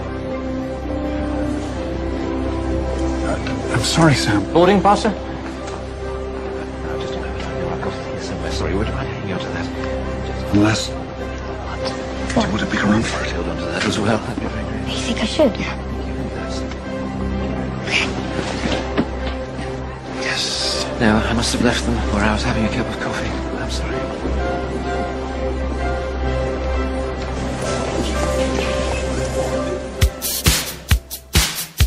E completando essa trinca, nem é trinca, né? Esse monte de emaranhado aí, temos o Rodrigo Santoro junto com a Laura Linney, que é a Sarah no filme, e ela é uma pessoa tímida, que tem um irmão problemático, e ela trabalha numa empresa já há 2 anos e tantos dias e sei lá o que, e ela é apaixonada por um colega de trabalho que é o nosso querido Rodrigo Santoro. E aí o pessoal dá uma incentivada pra ver se ela vai lá, se ela conversa com ele, né? Se ela, tipo, né, desenvolve isso. Sim. E tal. E aí eu tenho problemas com essa história dela com o Rodrigo Santoro. porque eu acho que dentro dessas outras histórias, essa relação foi pouco desenvolvida, assim, sabe? Pro que o filme mostra lá dentro com os outros personagens. Ela tenta mostrar que, tipo, ela tinha que abrir mão do amor pelo namorado por conta do amor que ela tinha pelo irmão, que tinha um problema. Mas eu acho que aí que tá, a beleza dessa história é a relação dela com o irmão, que é um homem que tá com um problema, que tem algum tipo de distúrbio e tal, enfim, ele tá internado. Só que essa história paralela entre ela e o Carl, que é o Rodrigo Santoro, essa história entre esse amor que ela fala que ela sente, essa paixão, o filme deixa de uma forma bem rasa mesmo, sabe? E aí é diferente, por exemplo, que eu acho que é mais ou menos equiparado a relação do primeiro-ministro com a Natalie, que eles se conhecem ali, você vai vendo, sabe, que vai pintando um clima, ele já olha pra ela de um jeito diferente e tal. E a Sarah não, a Sarah você vê ela olha pro Rodrigo Santoro lá, ele dá umas olhadas meio fria nela, ele tipo meio que evita, fala pouco, os dois falam pouco, você não vai sentindo esse clima entre os dois. Esse amor entre os dois, sabe? E aí, numa festa de final de ano, os dois se pegam lá. Me deu a sensação de ser uma coisa muito mais de, tipo, o Rodrigo Santoro quer aproveitar porque sabe que ela tá afim dele, então ele quer dar uns pega em alguém, do que propriamente ser uma coisa, tipo, apaixonada ou de, sabe, uma relação mais profunda e tal, né? Eu acho que o objetivo dessa história é justamente mostrar que a gente tem que fazer escolhas na vida, etc, né? Essa questão toda. E ela opta, na hora que toca lá o celular, ela opta por, tipo, deixar ele de lado pra atender o irmão que precisa dela. E ela até comenta isso, ela fala assim, eu não, tipo, como se fosse a obrigação dela, não tenho os meus pais, então, tipo, sou eu quem tem que cuidar dele, entendeu? Então, mas aí mostra também uma certa dependência dela, porque o irmão pode estar doente, mas ela também é dependente daquela situação, porque inclusive tem a cena que o Rodrigo Santoro tá com ela na cama, ele vira pra ela e fala, vai adiantar alguma coisa, vai mudar alguma coisa se você atender? Tipo, vai melhorar alguma coisa pra ele, vai fazer a diferença? E ela fala, não. Aí ele pega e fala, então talvez você possa não atender. E ela se sente tão incomodada por não atender, que aí ela larga ele e vai atender. Sim. Então mostra uma certa dependência dela também dentro daquela situação, uma coisa que ela também não consegue se desamarrar, e mostra também um certo ar de filha da putagem do Rodrigo Santoro. Porque depois que ele não come ela, ele encontra ela no trabalho e tipo, Feliz Natal aí. Então, eu entendi assim, eles são muito tímidos, né? Uhum. Na história deles, assim, eles são muito tímidos e eles poderiam ser um casal apaixonante, assim, um casal apaixonado. Só que eles não conseguem se encontrar, entendeu? E quando conseguem, tem o irmão dela. Entendi. Mas realmente, pode ser, acho que não chega a ser filha da putice, ele fica chateado, né? Com o fato de que finalmente o lá ficou. Não conversa com ela, não pergunta o que o irmão tem, não sabe? Eu acho que é muito pouco tempo que se passa o filme, né? Tempo. O filme se todo se passa em alguma a história deles é muito pouco não mostra tanto. Então, o diretor escolheu colocar outras histórias, né? Mas eu acho que foi isso, acho que foi a questão do amor de irmão que ele quis mostrar, né? Exatamente. Não, mas teria outras maneiras. E aí eu vou ter o mesmo problema com o Rodrigo Santoro com o Bilbo.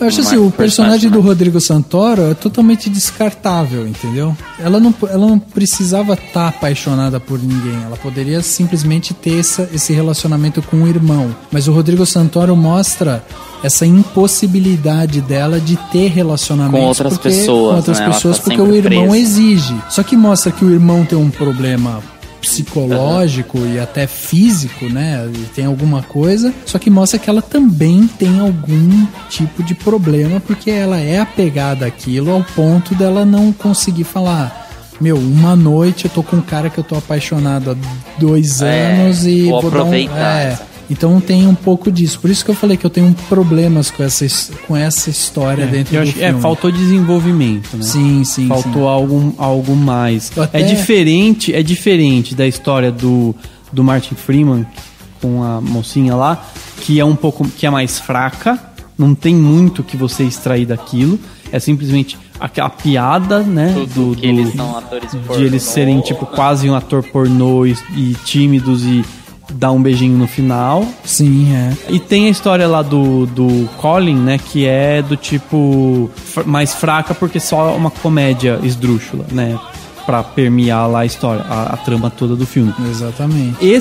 Essa história da Laura Linney e do Rodrigo Santoro, ela poderia ser muito interessante.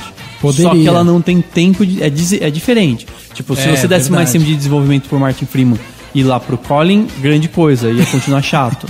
Ia continuar sendo a história mais fraca. Essa não, essa é falta de tempo de desenvolvimento, eu acho. E um personagem que ele tá ao redor de todos, mas ele quase não interage com ninguém diretamente, que é o Billy Mack, o astro de rock decadente. Isso, que é interpretado pelo Bill Knight. Ele influencia indiretamente muita gente. Por conta da música, mas é a parte cômica, do pessoal. Assim, a parte mas essa vale a pena, essa vale a pena. Essa tem o que extrair. A cena, né, que ele vai, desiste da festa do Elton John pra ir do amigo. Porque o cara é amigo dele e ele gosta do amigo dele. A cena é excelente, os dois caras mandam e ele muito gosta bem na e cena. É um amor de amigo, né? Mesmo em nenhum momento parece que é um amor homossexual.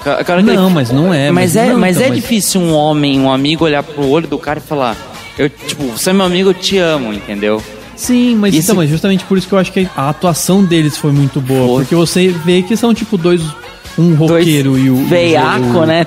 Dois veião que viveram rock and roll a vida inteira e no juntos, momento né? No momento em que eles querem estar juntos. Porque eles são amigos porque, tipo, quem sobrou. Entendeu? Tanto é que a hora que o Billy Mack ele vai falar pro manager dele lá que ele ama, ele tipo fica se mexendo, né? Então, eu queria dizer que, na verdade, quem eu amo é a porra do meu gerente do gordo.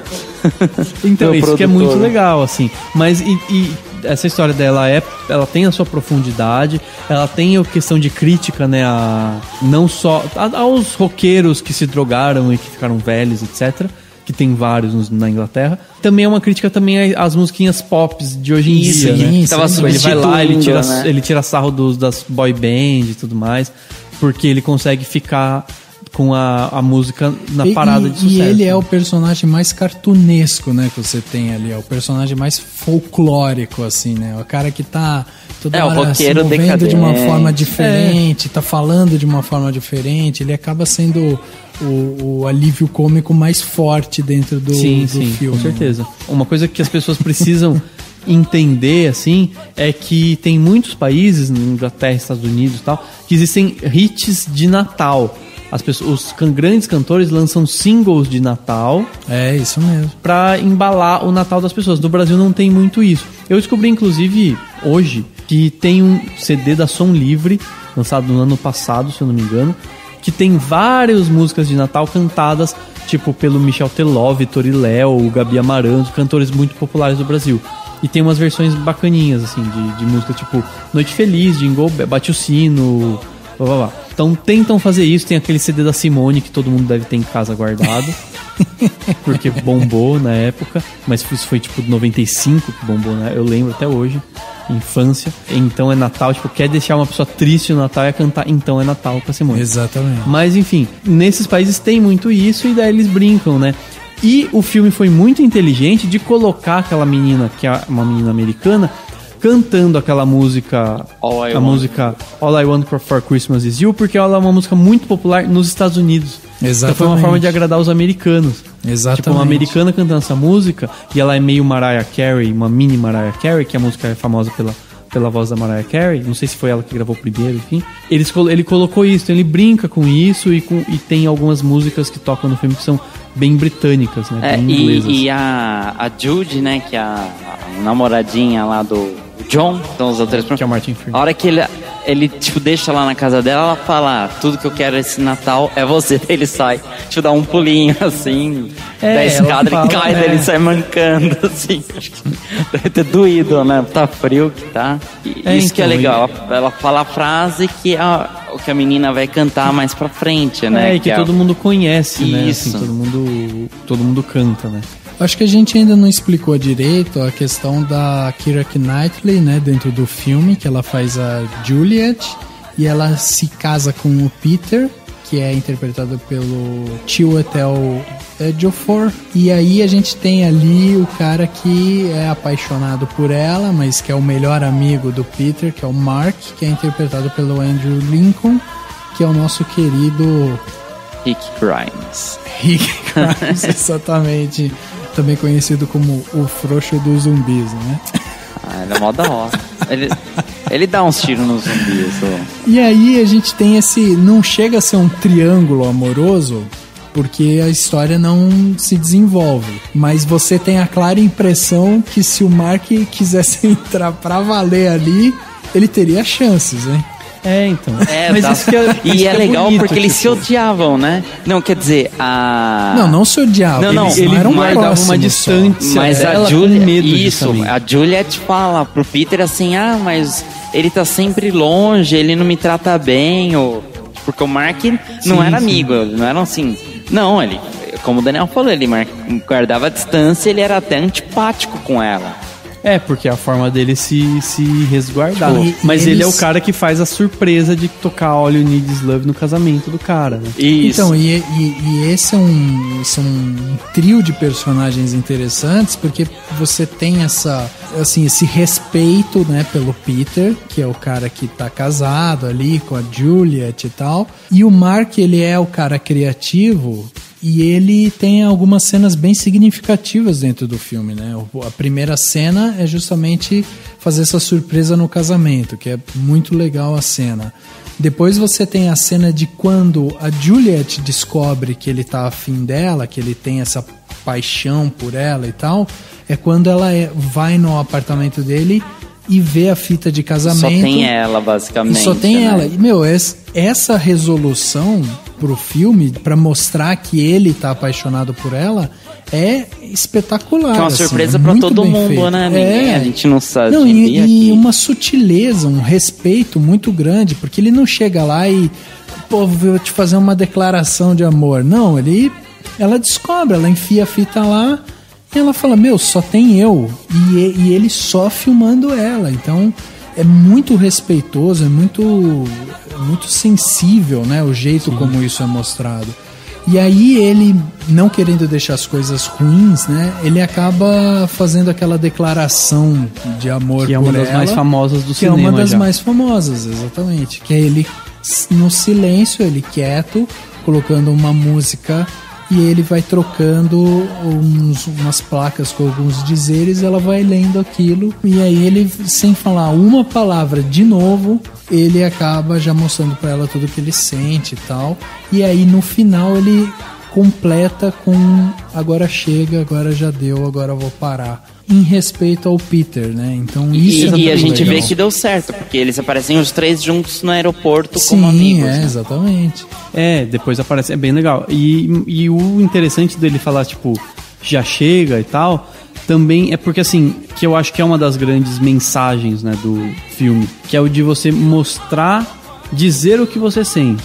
Independente de ser correspondido, de não ser, de ser amor de amigo, de pai, de mãe, não interessa, de namorado, não interessa. Por quê? Porque o que ele precisava no fim das contas era só dizer pra ela, tipo, o quanto ele ama o quanto ele a ama, tipo, é tudo que ele precisava fazer, acima de tudo, entendeu? E aí depois ele, é como se ele tivesse, tipo, aquela hora que ele fala já chega, né, enough, tipo, é como se ele tivesse falado assim, pronto, acabou, tô mais leve, agora eu posso seguir a minha vida, entendeu? Porque provavelmente é o que tava faltando, e que é o que fazia ele se distanciar. Entendeu? E aí, juntando com a história do menino que precisava dizer pra menininha que ele estava apaixonado, tem também a do primeiro-ministro, que também tem a ver com, né, o fato de eles precisavam se encontrar pra um dizer pro outro. Você tem isso, a importância de dizer, de mostrar o sentimento. E daí, por isso que eu acho bonita a frase, no Natal se diz a verdade, né? Que ele coloca lá. Sim, sim. Que diz, tipo, o Natal é um momento mais, não romântico no sentido,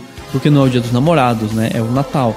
Ele não é romântico, mas ele é uma data tão cheia de sentimentos que ele é uma das melhores datas para você chegar para alguém e dizer, eu te amo, de alguma forma, né? Seja qual a forma que você ama.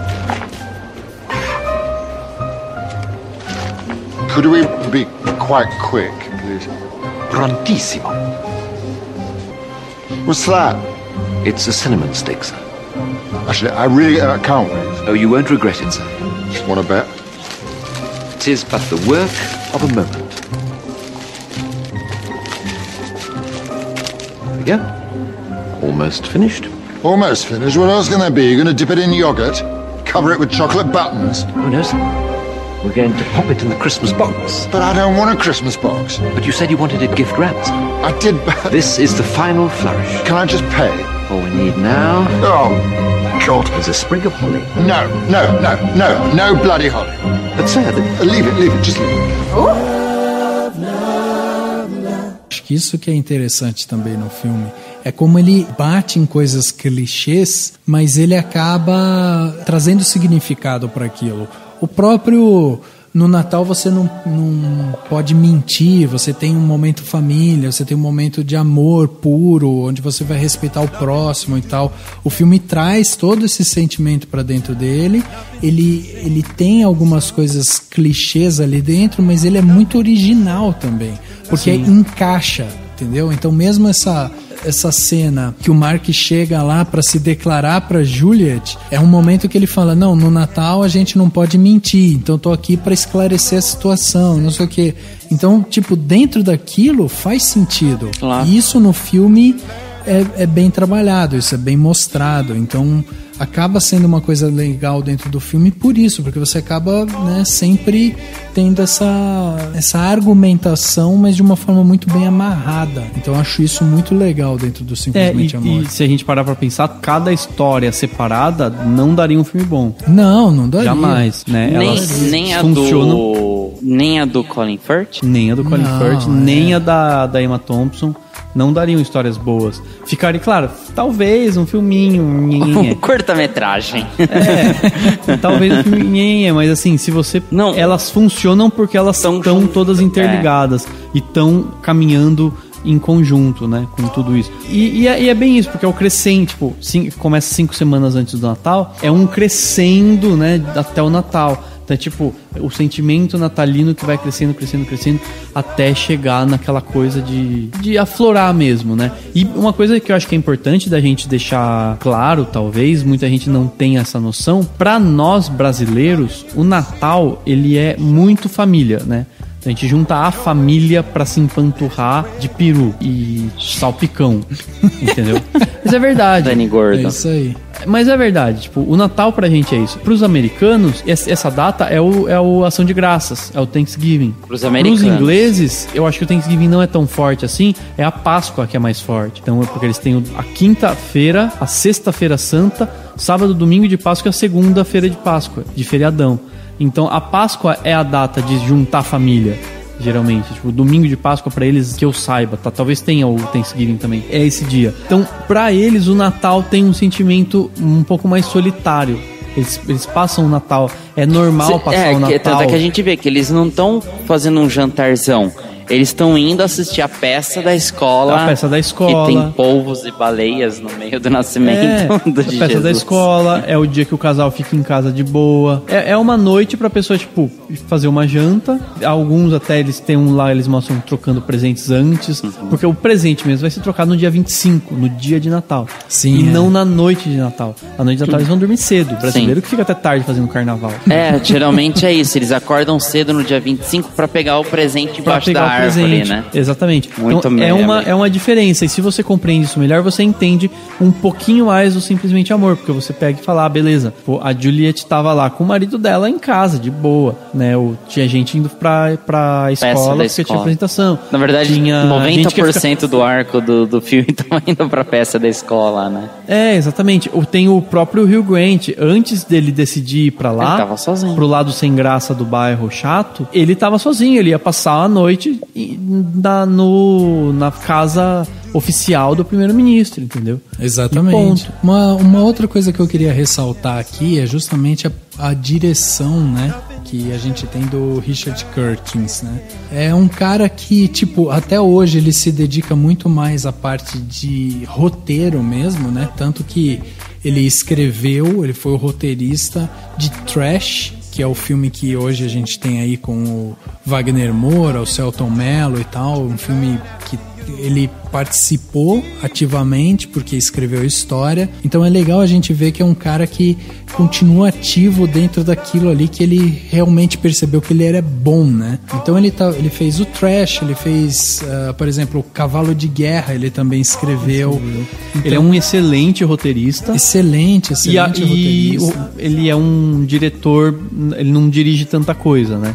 Mas ele voltou agora com Questão de Tempo. Questão de Tempo, que Exatamente. É um filme que eu ainda não tive a oportunidade de ver, mas foi super elogiado. E ele já trabalhou bastante com o Bill Nye também. Ele trabalhou no Simplesmente Amor, que a gente falou, mas trabalhou no Questão de Tempo, que vocês estão falando agora, e nos Piratas do Rock. Exatamente. 3 filmes, né? Ele dirigiu 3 filmes. E os 3 filmes dele são filmes que sempre brincam com o romance, com a comédia e com essa relação humana, né? A gente percebe esses traços dentro dos filmes que ele dirige. Nem todos os filmes que ele escreve têm essas características, mas são todos muito bem amarrados nessa coisa de exploração humana, né? Ou como que ele coloca o ser humano em situações que às vezes são... Exploração do sentimento. Exatamente.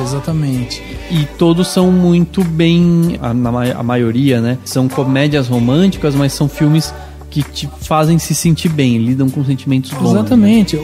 Ele não faz um drama pesado. Os Piratas do Rock, por exemplo, é um filme legal, é uma comédia também, que tem lá, inclusive, o Philip Seymour Hoffman. E a história do filme é a história de um grupo de amigos que são fanáticos por rock and roll e tal, e eles resolvem criar uma rádio pirata para difundir mais essa cultura do rock. Então, tipo, tem também essa coisa da brincadeira, né, das tiradas de sarro e tal. E em todos os filmes que ele fez... nos 3 filmes que ele dirigiu, o Bill Nye tá lá.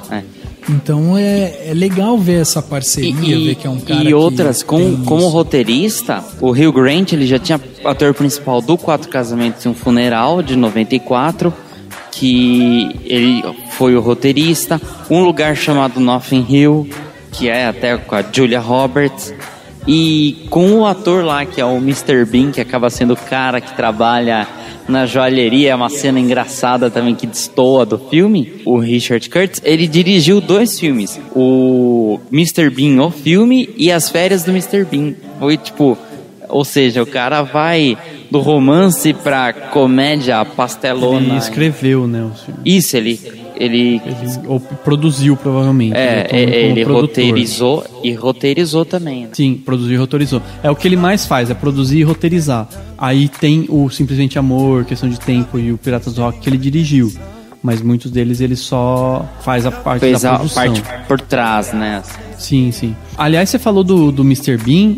É muito interessante parar pra pensar no personagem dele no Simplesmente Amor. Ele aparece em 2 momentos, e nos 2 momentos, em um ele aparece atrapalhando o personagem que tá pra fazer uma cagada, e no outro ele aparece ajudando um personagem que tá querendo fazer alguma coisa legal.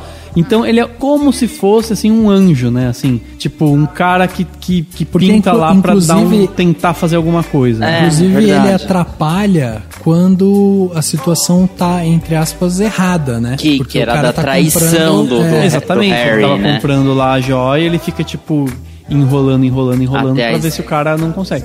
No fim ele compra, de mas em outro não é lugar até. Não sei se é em outro lugar, mas não é com aquele saquinho cheio de... Com palitos de canela.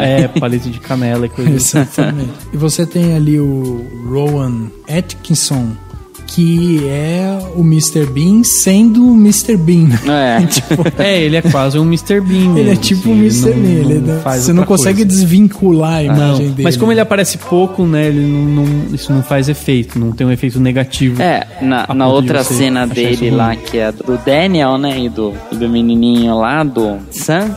Ele aparece como uma pessoa que vai no aeroporto, vai pegar o avião e esqueceu o bilhete. Segura aqui a minha pasta que eu tô procurando. Então ele tá distraindo pro menininho passar. Então é como se fosse uma espécie de anjo, né? Um deus ex machina lá, fazendo alguma coisinha, assim. Então eu achei interessante, assim, são saídas que o Richard Curtis encontrou, né? Pra esses momentos aí. Outro ponto forte do filme, né? Pra mim, assim, foi a trilha sonora. Eu acho que ela é muito bem encaixada no filme. Ela, inclusive, tem pontos em que ela tá com completa sinergia com a cena. Ela participa, se ela não tiver sendo um contraponto, inclusive, né? Às vezes eles colocam umas trilhas que tá dizendo o oposto ao que você tá vendo, justamente pra provocar, sabe? Ele, manda uma mensagem natalina, ou de amor, ou de alguma coisa assim, a música, e na hora você tá vendo a cena da traição, alguma coisa assim. Então, a trilha sonora do filme é muito, muito boa mesmo. É excelente, e é muito legal como ele faz transposições nos cortes da música, só da trilha.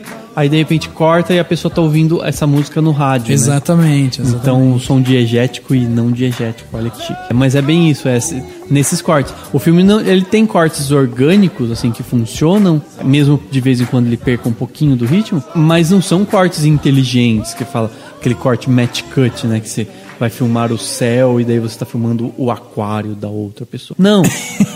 São cortes simples, comuns. São simples. Sai desse cenário, vai por outro, né? Sai desse, vai pro outro. Mas tem isso, tem a música que daí tá no rádio. É o cara cantando na rádio e daí corta a secretária ouvindo essa música. E aí chega a Laura Linney e fala, abaixa esse som que eu quero. A própria cena do primeiro-ministro dançando, né, pelo lugar, escutando a música, que ele sai dançando, dança, daí ele olha, uma hora tá a governanta lá. A música para. A música para, porque você percebe que, ele não é que ele tava escutando a música, mas ele tava, cantarolando e saiu dançando.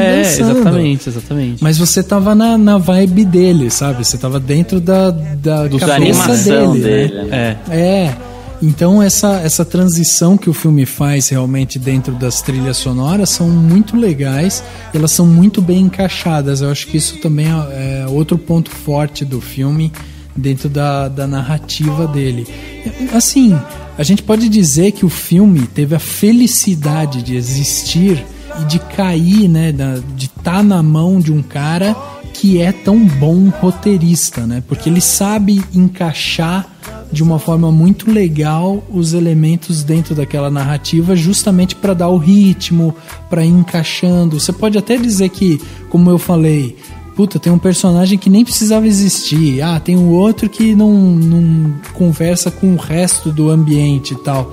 Mas são pequenas coisas, assim. Não é nada tão significativo ao ponto de você falar, estragou o filme, sabe? O cara repetiu tanto aquilo que você fala, que merda. Na verdade, você falando, eu lembrei agora da explicação pro filme, né? Assim, ele tinha, como todo escritor, roteirista, ele tinha várias ideias. E aí ele essas ideias nunca davam um filme.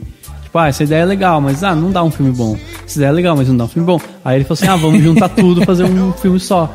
Realmente, foi por aí. Então ele mas ele é muito bom em mesclar tudo e encontrar esse clima natalino que permeia tudo, né? Porque querendo ou não, essas histórias poderiam acontecer em outros períodos, né? Sim, são histórias de amor, basicamente. Elas combinam com o clima natalino por conta do sentimento que o Natal traz. Então ele transforma o Natal numa espécie de personagem que tá lá sempre presente. Sempre ele, né, tem a árvore, tem a música, tem o que a gente vive no Natal e tudo isso permeando. Isso eu acho o mais legal e por isso que ele é, pra mim, um filme que mostra o sentimento do Natal ou o clima natalino muito mais do que um Grinch da vida, do que essas comédias de sobrevivendo ao Natal, lá, porque elas parecem que estão batendo, né, na tecla, é Natal. É verdade. Natal. Essa não. São histórias bonitas de amor que, por um acaso, acontecem no Natal. Né? Além de tudo, elas são próximas, né? Porque você assiste e você ou se vê naquilo ou você fala, pô, eu posso conhecer algum desses eu já personagens, vivi alguma coisa parecida, né? Ou eu conheço alguém que já viveu. Ah, não, quando eu viajei pra fora do Brasil, as mulheres me atacaram. Não, Dani, porque você foi pra Inglaterra. Aí elas não me atacaram. É verdade. Não, elas atacam porque elas não gostam dos ingleses, elas gostam dos latinos. Calientes que chamam. I may not always love you, but long as there are stars above you.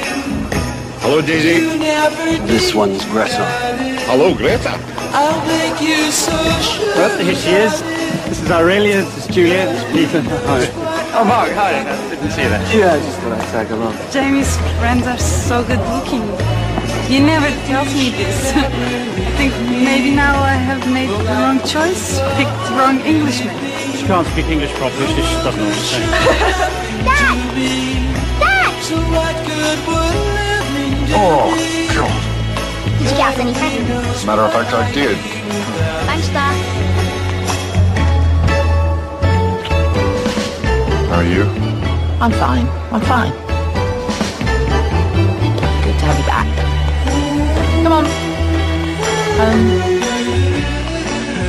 Realmente, ele poderia ser um filme do Dia dos Namorados, por exemplo. Mas o charme dele tá no Natal, né? Tá no ambiente frio, tá na neve, tá nas luzes. Troca de presentes nos festivais. Sim, as cores, a fotografia do filme é muito legal também. Justamente por você estar vivendo esse clima natalino, você tem momentos em que as cores do filme estão muito fortes. Você tem uma cena que eu acho muito emblemática dentro do filme, que é quando a Emma Thompson, ela recebe o CD do marido, entende já que ele comprou o colar, que ele vai dar o colar para uma possível amante e tal, e aí ela pede 1 minuto e ela vai pro quarto, e ali você tem um plano mais aberto que mostra ela dentro do quarto escutando a música que o cara deu para ela, e ali você tem uma cena que eu acho ela emblemática pela cor dela, sabe? Porque ali você tem cores quentes do Natal, ela é uma cor, a gente pode até dizer meio fosca, assim, e ela tá dentro do quarto, e você percebe dentro do quarto aquela coisa assim, de uma coisa bem aconchegante, família e tal. Mas ao mesmo tempo vazia, né? Porque ela tá totalmente chorando num canto vazia. E o outro canto tá, tipo, sem nada. É como se o lado que o marido dela dorme... Vazio. É ninguém, porque é o que ela sente naquele momento. Tudo tá pro lado dela. O rádio tá do lado dela, as roupas estão dentro do lado dela. Exatamente. E tal. O do lado dele é tipo frio, sem nada. Exatamente. Então o filme ele é legal por isso também. Ele tem esses detalhes dentro dele que realmente complementam a história.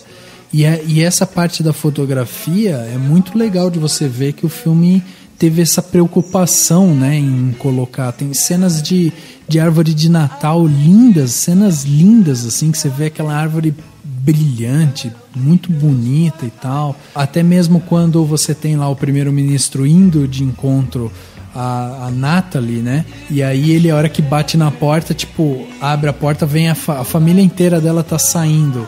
Ali você tem tipo cores fortes, vermelho e tal.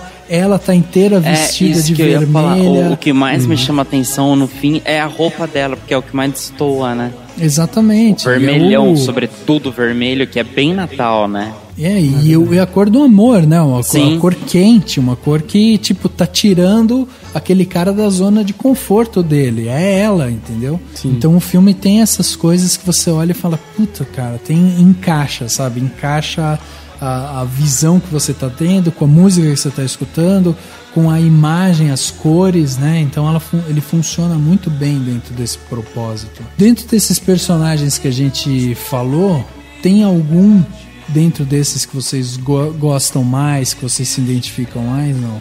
Eu gosto bastante do arco lá do Daniel San, porque eu lembro quando a primeira garota que você gostou da escola, tudo mais, e como no fim o Daniel ele dá aquela força, né? O que nem o Daniel falou. Geralmente o adulto fala, amor de criança, se dane, né? Então eu acho isso bem legal. Talvez seja um dos que eu mais goste. E eu acho legal, por incrível que pareça, o do John e da Judy, até por aquilo mesmo, porque eles estão sempre pelados nas posições mais constrangedoras de todas, e no final não é assim, o cara é meio cafetão, né? E aí, eu vou te comer agora. Não, o cara fica sem jeito, assim, eu acho bonitinho isso. Então é um dos que eu acho mais engraçado. Eu acho interessante, sempre que eu vejo, eu fico, nossa, que engraçado, né? E o do Daniel e do Sam também. E pra você, Dani? Eu acho que eu gosto mais da história. Eu gosto muito da história do... É o Jamie, né? O Colin Firth e a... Sim. E a, por conta da língua. Tipo, a língua que os dois falam, como um não fala a língua do outro, ela forma uma barreira, né? Então um pode ser totalmente sincero com o outro ele pode ser totalmente sincero porque sabe que o outro não vai entender. Que é a hora, né, que eles falam que essa é a melhor parte. Tem isso, mas tem, né, antes, tem uma hora que ele oferece um negócio, ela fala assim, se você conhecesse a minha irmã, você ia saber por que eu não quero comer esse doce que você está oferecendo. Né? É verdade. E aí, só que ela fala isso em português, ele não entende e tudo mais. Não, e nessa parte tem uma brincadeirinha com o diálogo que é isso mesmo, né? Ela pula no lago pra pegar o roteiro e fala, puta, eu espero que isso daqui seja bom o suficiente pra eu estar aqui pegando. E ele tá ali também falando, nossa, isso é uma bosta. Não é Shakespeare, sai daí, puta que. Aí ele entra, ela, cuidado com as enguias. Ele, tem enguia aqui? Puta que pariu. Isso é muito legal, mas aí isso tem a cena bonita, bom, né, que ela fala, né, ele fala, é minha parte favorita do dia, porque é te levar embora, né? É porque tá com você no carro. Ficam juntos, né? Daí ela fala, é a parte mais triste do meu dia porque eu tô te deixando e tudo mais. Então tem isso. É uma coisa, é um pouco clichê, é um pouco... Não faz muito sentido que duas pessoas se apaixonem do nada só de se olhar, sei lá. Mas o amor mas é o amor. Cara, mas é justamente... O filme é isso, mas né? Não tipo, só então em filme, na vida real. Isso. Você vê cada história doida, assim, começou a gostar do nada e...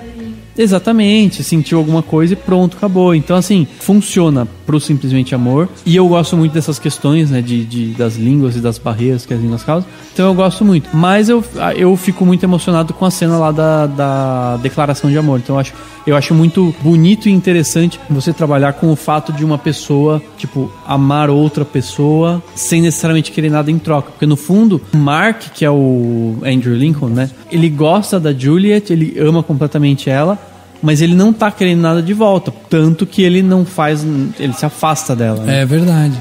Então é uma coisa assim, tipo, e eu lembro, uma viagem minha, mas assim, tem uma cena que eu lembro que é uma das poucas cenas de novela que eu lembro muito. Se eu não me engano era uma novela do Manuel Carlos com o Tony Ramos, não vou lembrar qual novela era.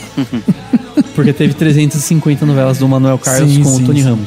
Mas, tipo, a menina dava um esporro no pai porque ele amava a mulher e não fazia nada. Uma coisa assim, e ela não correspondia. E daí ele dá um esporro e ele fala, porque se entre escolher não amar ninguém e amar e não ser correspondido, eu prefiro ainda amar e não ser correspondido, porque só o fato de amar já é algo importante e que cresce, que faz bem pras pessoas. Então assim, eu lembrei disso só pra falar porque é interessante, bonito você ver a situação de alguém.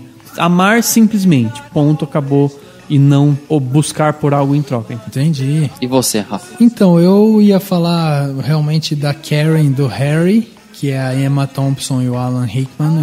Eu gosto da história deles.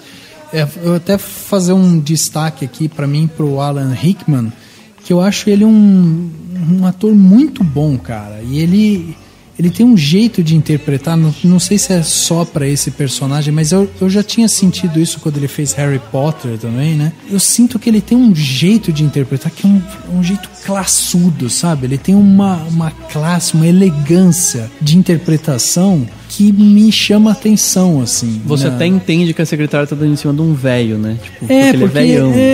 Ele é um cara charmoso, sabe? Ele é um cara... E o personagem, o Harry, você percebe que ele tenta resistir àquilo, mas ao mesmo tempo, pra ele, tem muito tentador ter aquela secretária ali e ela se Porque insinuando. é uma moça nova, a esposa dele também não é mais nova, né? É aquela então, coisa do proibido. E eu acho que dá pra entender um pouco disso quando você pega a situação da Karen, né? Que ela não consegue consolar o amigo, ela, ao mesmo tempo em que ela tem a emoção dela, ela talvez não consiga externar tanto. Então talvez ele tenha, assim, esteja sentindo um pouco de frieza da parte dela, né? Exatamente. E mostra realmente um casamento um pouco desgastado, né? Aquele casamento que... Exatamente. Você percebe que tá faltando alguma coisa ali. O relacionamento deles não é mais aquela coisa, E né? quando o relacionamento tá desgastado, qualquer pessoa que surge e abre a perninha, a pessoa, né? Pois é, então. E aí, eu acho muito interessante isso. Eu acho que a Emma Thompson fez um trabalho fantástico no filme. Ela tem um personagem que essa parte do sofrimento, quando ela entende que ele possa estar traindo ela, né? Ela consegue lidar com uma situação, mas também de uma forma tão charmosa, tão elegante, e o jeito como ela expõe isso pra ele, como ela se segura, como ela chega pra ele e o que você faria no meu lugar? Ele fala, do que você tá falando? Daí ela fala, não, se você fosse uma esposa que descobriu que o marido comprou um colar e deu pra uma outra pessoa que não foi pra ela, e aí você, sabe, assim, o que você faria e tal. Daí ele na hora fala, cara, desmontou ele, entendeu? E os dois são tão elegantes dentro daquilo. E o que eu acho legal é que o filme não fecha essa história. Porque quando ele chega de viagem no final, e o filme brinca um pouco isso, tanto no começo quanto no final, com essa coisa do aeroporto, Sim. dos reencontros, das despedidas e tal. O filme brinca com isso, e a hora que ele chega, você não entende claramente se eles ainda estão juntos ou se eles se separaram. Se eles deram um tempo.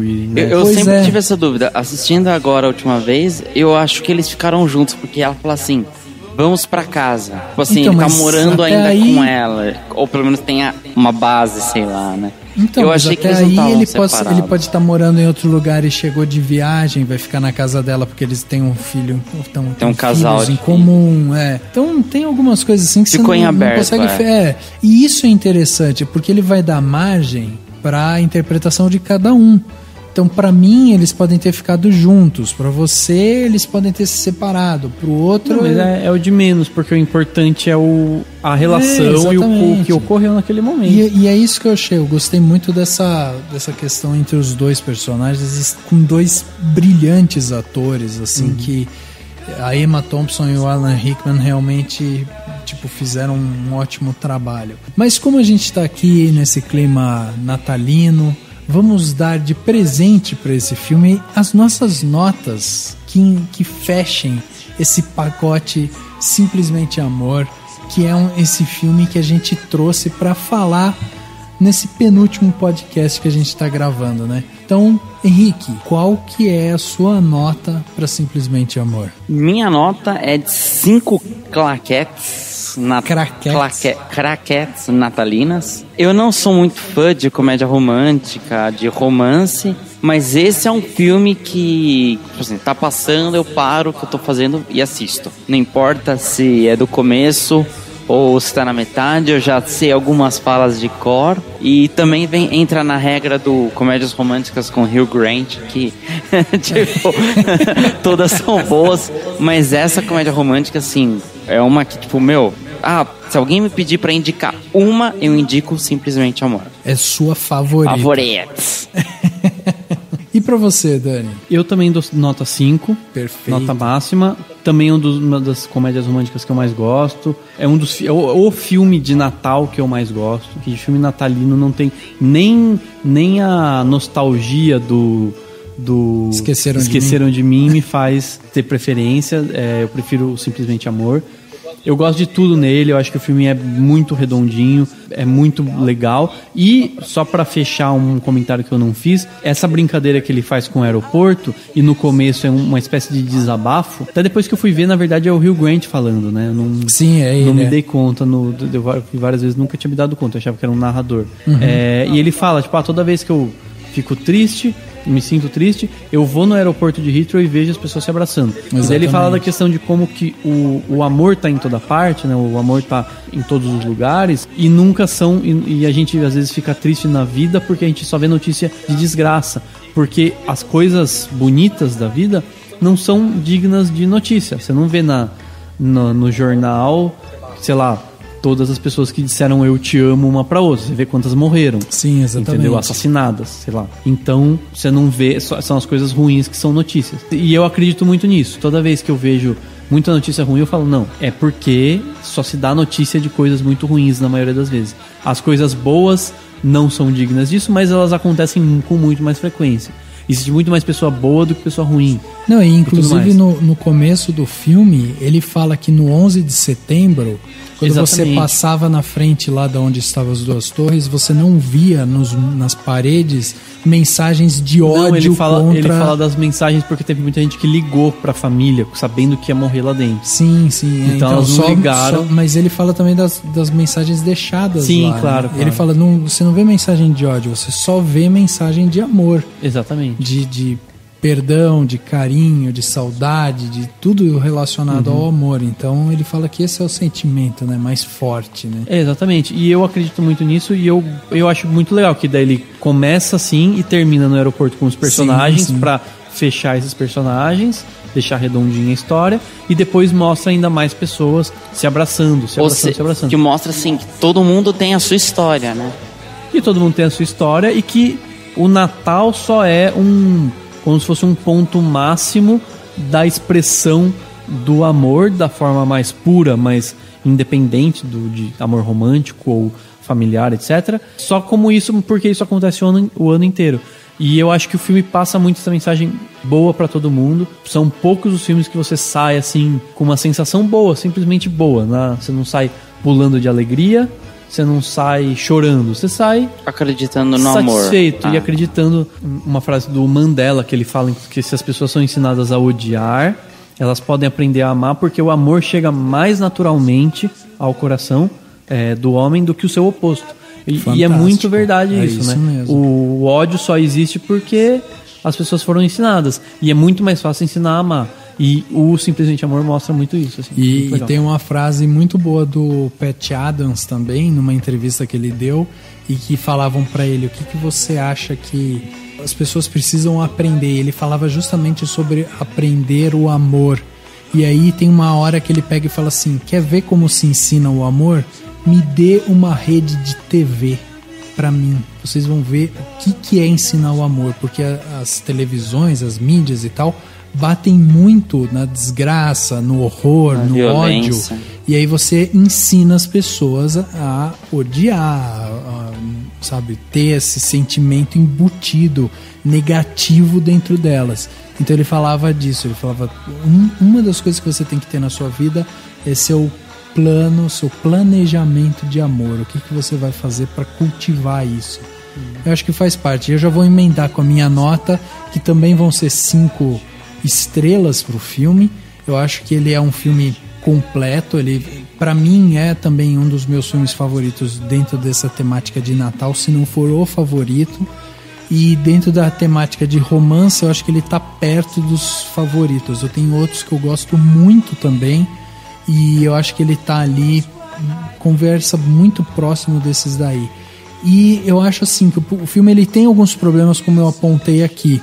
Então é óbvio que quando você tem vários personagens, várias histórias sendo contadas simultaneamente, né, a narrativa do filme ela fica irregular, ela acaba se tornando uma narrativa complicada de você seguir. Então você tem personagem que perde credibilidade, personagem que ganha mais credibilidade, e isso é normal de você ver, tanto que a gente falou aqui que tem personagens que nem precisariam estar inseridos.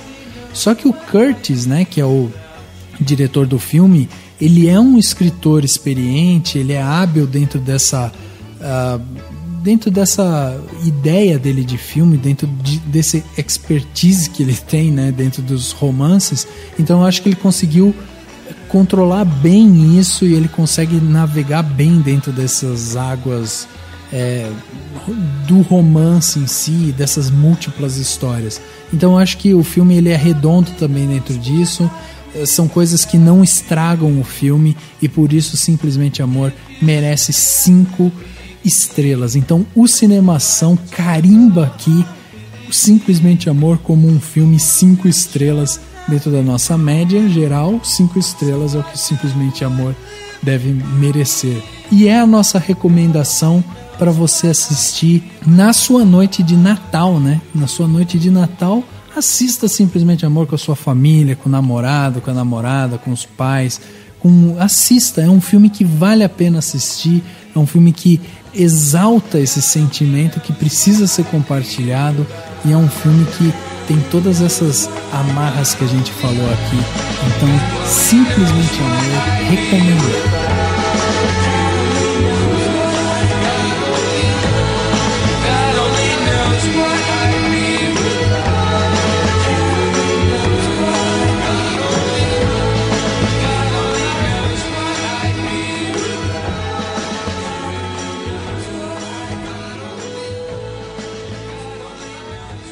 Don't want a lot for Christmas. There's just one thing I need. I don't care about the presents underneath the Christmas tree. I just want you for my own, more than you could ever know. Make my wish come true.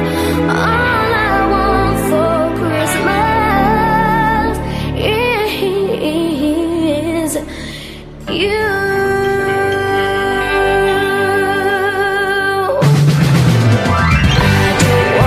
Chegando ao final do podcast Cinemação número 115, penúltimo podcast de 2014.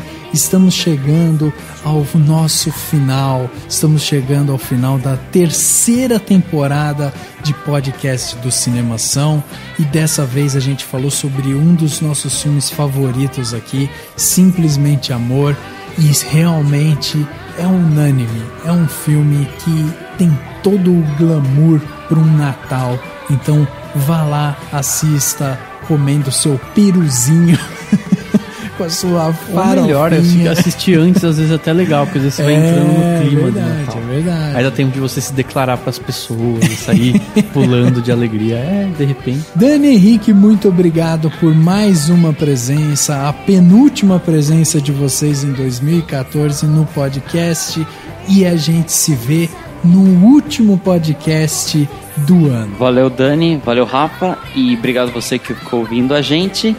E até o próximo. Isso aí, obrigado a todo mundo. Feliz Natal pra todo mundo, porque vai ter próximo, mas a gente já deixa Feliz Natal porque você vai transformando ele em feliz, sei lá. Assista Simplesmente Amor, ou outro filme de Natal idiota e depois reclame com a gente.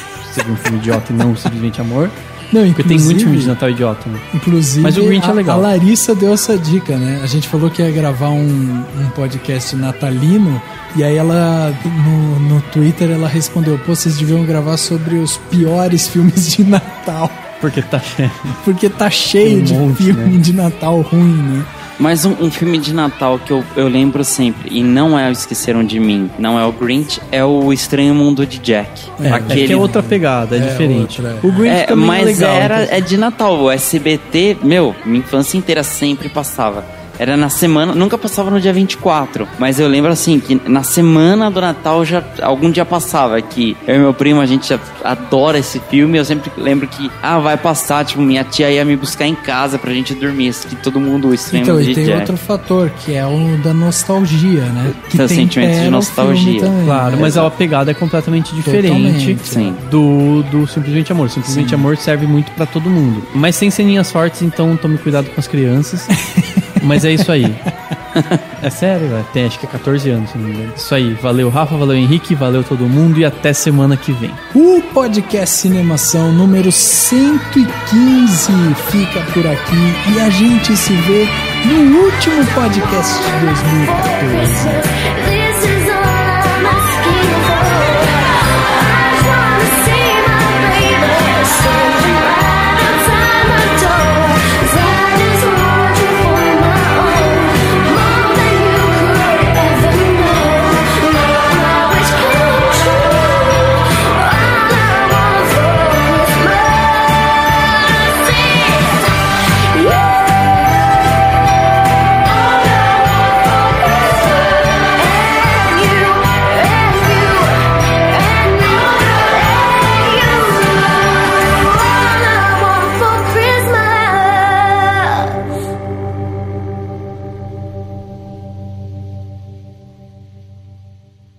Ação. Tinha o Spoleto, tinha o Bob's, tinha... Não precisa ficar falando a marca, porque ninguém patrocina a gente. Tá. Então tinha... mas tinha uns sem assim, marca não lá. Tinha hambúrguer, tinha pastelaria Dom Henrique. Tinha, que eu mostrei, o Daniel não viu. O Daniel não quer falar porque ele não quer fazer propaganda do meu nome. E você quer, né? Depois você corta, você faz assim... Tinha Expo... Bob's... Não, chega de dar trabalho pra mim. O Daniel quebrou o negócio. Esse podcast foi editado pela Isso Aí Design. Tudo isso é forma com função. É design estratégico. É isso aí.